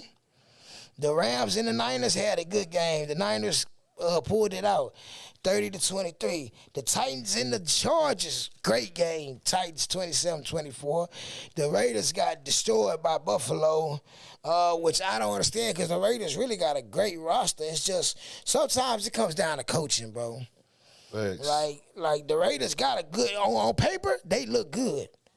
They look good. Desmond Ridder, he played for Cincinnati a couple years back, the University of Cincinnati. He the starting quarterback for the Falcons. They beat the Packers 25-24. The Bucs are 2-0 with Baker Mayfield. You know, I'm always down for a motherfucker from OU to be doing good. So, you know, shout out to him, man. The Colts beat the Texans 31-20, but I liked what I saw at the Texans. So like I say, man, hey, we ain't got to be worried about too much of nothing. Lions lost to the Seahawks 37-31. Cincinnati, y'all 0-2. Y'all got to fix that shit now. Hey, my boy Kim O'Sullivan. Hey, Russell might have that future curse. Hey, say, I can't argue with you, Chemo. I can't argue with you, man. The Vikings and the Eagles played. That was Thursday night. Philly won 34-28. Man, Minnesota might want to consider. I'm not even going to put that on Kirk Cousins. I'm not even going to say that. I'm going to wait another couple weeks and then I'll give y'all my analysis, man. But that was pretty much it for the football festivities this week. Man, I'm waiting on October 1st. And I'm waiting on October 7th. Hey, the Ravens, y'all did y'all thing, man. You know, I don't fuck with y'all, but y'all doing y'all thing. Y'all went out in the offseason and y'all got OBJ and y'all went and got that rookie, Zay Flowers, and it's paying dividends. And y'all, you know, y'all defense always gonna come with it. Like, that's one thing I always respected the Ravens defense. Like, y'all gonna come with it. I don't fuck with y'all, but it's respect. It's most definitely respect. I love them games when we play y'all because it's like, nigga, it's like, like, I'm planning on flying up there to go to a Steelers home game when we play y'all on one of these Sunday nights, man. I gotta check the schedule out, and that's on the bucket list, man. Niners, I ain't fucking with y'all because y'all beat us last week. You know what I'm saying? Nothing personal. It's just I don't like nobody that beat the Steelers, so you know I'm just nigga. I'm pro Pittsburgh Steeler. I'm pro Oklahoma Sooner, and I'm fuck everybody else. That's just what it is, man. We going for sure, man, too. I want to do something one Sunday. I want to get outside and live stream somewhere. Yeah, we can do If anybody, we can do it. I don't know where y'all be at on Sundays. If you in H-Time, man, one Sunday, I want to kind of do some shit and fuck with y'all. You know, we'll pop out. Because people fuck with me in public. People see me out. It's all love, and we going to be in a public place anyways. I might... You know, if people ain't got shit going, if y'all want to pop out with me one Sunday, pop out, people man. From the chat, I might go live at if we know you, look, I'm gonna go this far to say, if we know you from the chat, one round on me. Yeah, not for real, no bullshit. We'll figure something out. But I know if y'all see me out in the city on a Sunday at a live, man, let me know. I might go out. I want to go out one of these Sundays, bro. Yeah, we could do it, man. The weather getting better just early one Sunday. Get to one of them bars in Midtown. This shit right here is my time. I don't like to be outside in the summertime. Yeah, that's what I'm saying. I like that cold. Like, that's why I fell back off them vlogs, nigga. Cause it's too hot. So hot. That shit feel like a real workout, bro. Like, yeah, fuck all even that. fucking with the camera. That winter, yeah. I said, nigga, getting back to it on the vlog shit, the outside shit, because our winters be good. Fall and winter, that's where it's at. Now, shout out to everybody in the chat, man, who all up in here. Let's get to it. Shout out to Colorado once again, man. Shout out, man. It looked like Dion was going to go down, and they stood in there and fought. Shedeur Sanders stood in there and fought. I seen the thing that probably hurt them the most, the offensive and defensive line. Yes, they got to bulk that up. They got to get that together. But it's a process, bro. But it's a process, exactly. It ain't built overnight. He doing the best he can, and it was good to see him be victorious, bro. Yeah. Making a statement. Him and the other coach had the little issue. I'm the glad glasses he ended up putting out sold $4 million. Yeah. He did I saw $4 million that. off them glasses, dog. I saw that. $4 million. And then he kept it classy too. Like he was like, I respect this. And then the other coach, shout out to Jay Norvell for keeping it classy and still shaking hands. After that game, they had no choice but to respect each other. It Nah, started for off real. shaky. It felt shaky. It was a rivalry. Because before the game, they was finna really. I'm talking about y'all niggas hoes. Like it was on that level. The Rocky Mountain rivalry, nigga. It went from the coaches. Once the coach Norvell said that shit, man. The whole team took this shit But Colorado State came back and they came out there and they bagged their coach up. Facts. So Colorado State, y'all ain't got nothing to hang y'all heads about, bro. Now y'all play ball, You know what I'm man. saying? Because they had y'all, they had y'all as 20-some point underdogs. Yeah. Y'all came out They there. lost the last 5 in this rivalry. They lost the last 5. So And then that's a good thing for that rivalry. Yeah. You see what I'm saying? That's a good thing overall for that rivalry. Like, congratulations to the Shedeur Sanders, Shalel Sanders. Yes. Shout out to D.L. Sanders Shiloh. Jr. for doing the Shiloh. Shiloh leading Sanders. the team in tackles. Yeah, Shiloh Sanders. But see, this is the thing. Their offensive line is shaky, but Shedeur is making the right reads and getting the ball out of his hands fast. So it's kind of covering up, And then he got sacked a lot. I mean, it's going to happen. It's going to happen. But I'll say this, bro. It's all about getting that dub. And they got that dub. And they did them in style. They did them in style. And when it wasn't easy, when it did seem like it was easy, they got in there. We seen them win 3 different ways. Facts. TCU, shootout. Nebraska, pretty much blowout. Colorado State. Well, now Colorado State was a shootout too, because they was back and forth. They went to 2 overtimes. Two goddamn over. But shout out Coach Prime. Shout out Coach Norvell, because he brought the Colorado State Rams out there ready to play. And, surprised me. Yeah, man. Shout out to the chat, man. Shout out to the chat, man. Congratulations We to everybody. appreciate Who all up here. Phoenix, Heartbreak Kid. Yeah. Prayers for Nick Chubb, Prayers for Nick Chubb. My boy Chubb got some. Did he drop the news? He ain't drop a new single, huh? You got the 3 a.m. in Houston. 3 a.m. in Houston. Chubb got that. I think. Check the Chubb. I don't know if it. I gotta check the little thing, but I think Slums may be at or Chubb in this bag lately. Or it was either gonna be Slums or it was gonna be fucking what's the name of the damn song? Truth Be Told. Truth Be Told. Okay. Yeah. Check Chaser Chubb got some new. But I know shit 3 a.m. in Houston is out right now. 3 a.m. in Houston is out with Check Chaser Chubb. Y'all will not be go disappointed. check that out. My boy Kobe. Rest in peace to Kobe, man. CP.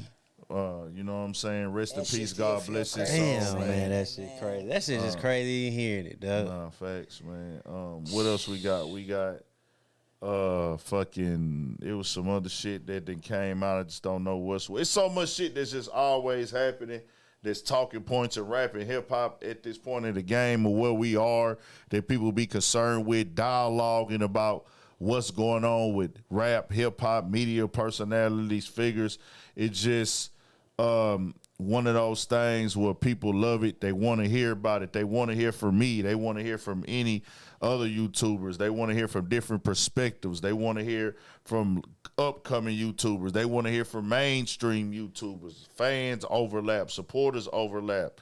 Different podcasts overlap. And I'm glad that we in this space as H-Time niggas where we here. And like people want to hear from us, you know what I'm saying? So it's love, and I'm gonna be putting out the clips on this right here. And y'all make sure y'all subscribe to Studio 56 podcast channel. We working on some new shit with the angles. Yeah, man, niggas is working on hella shit. The angles, different production, the different all that. goddamn. I gotta get this lighting shit together. And then I said we gotta get that goddamn merch shit together too, bro. Everything, yes, for sure, on the for cool. Sure. Everything got to get together. We and then, hey, I want everybody, bro, to pray for impeachment of y'all favorite fucking president. This motherfucker can't even tie his shoes. Get him out the office. Him and Kamala Harris, whatever her fucking name is.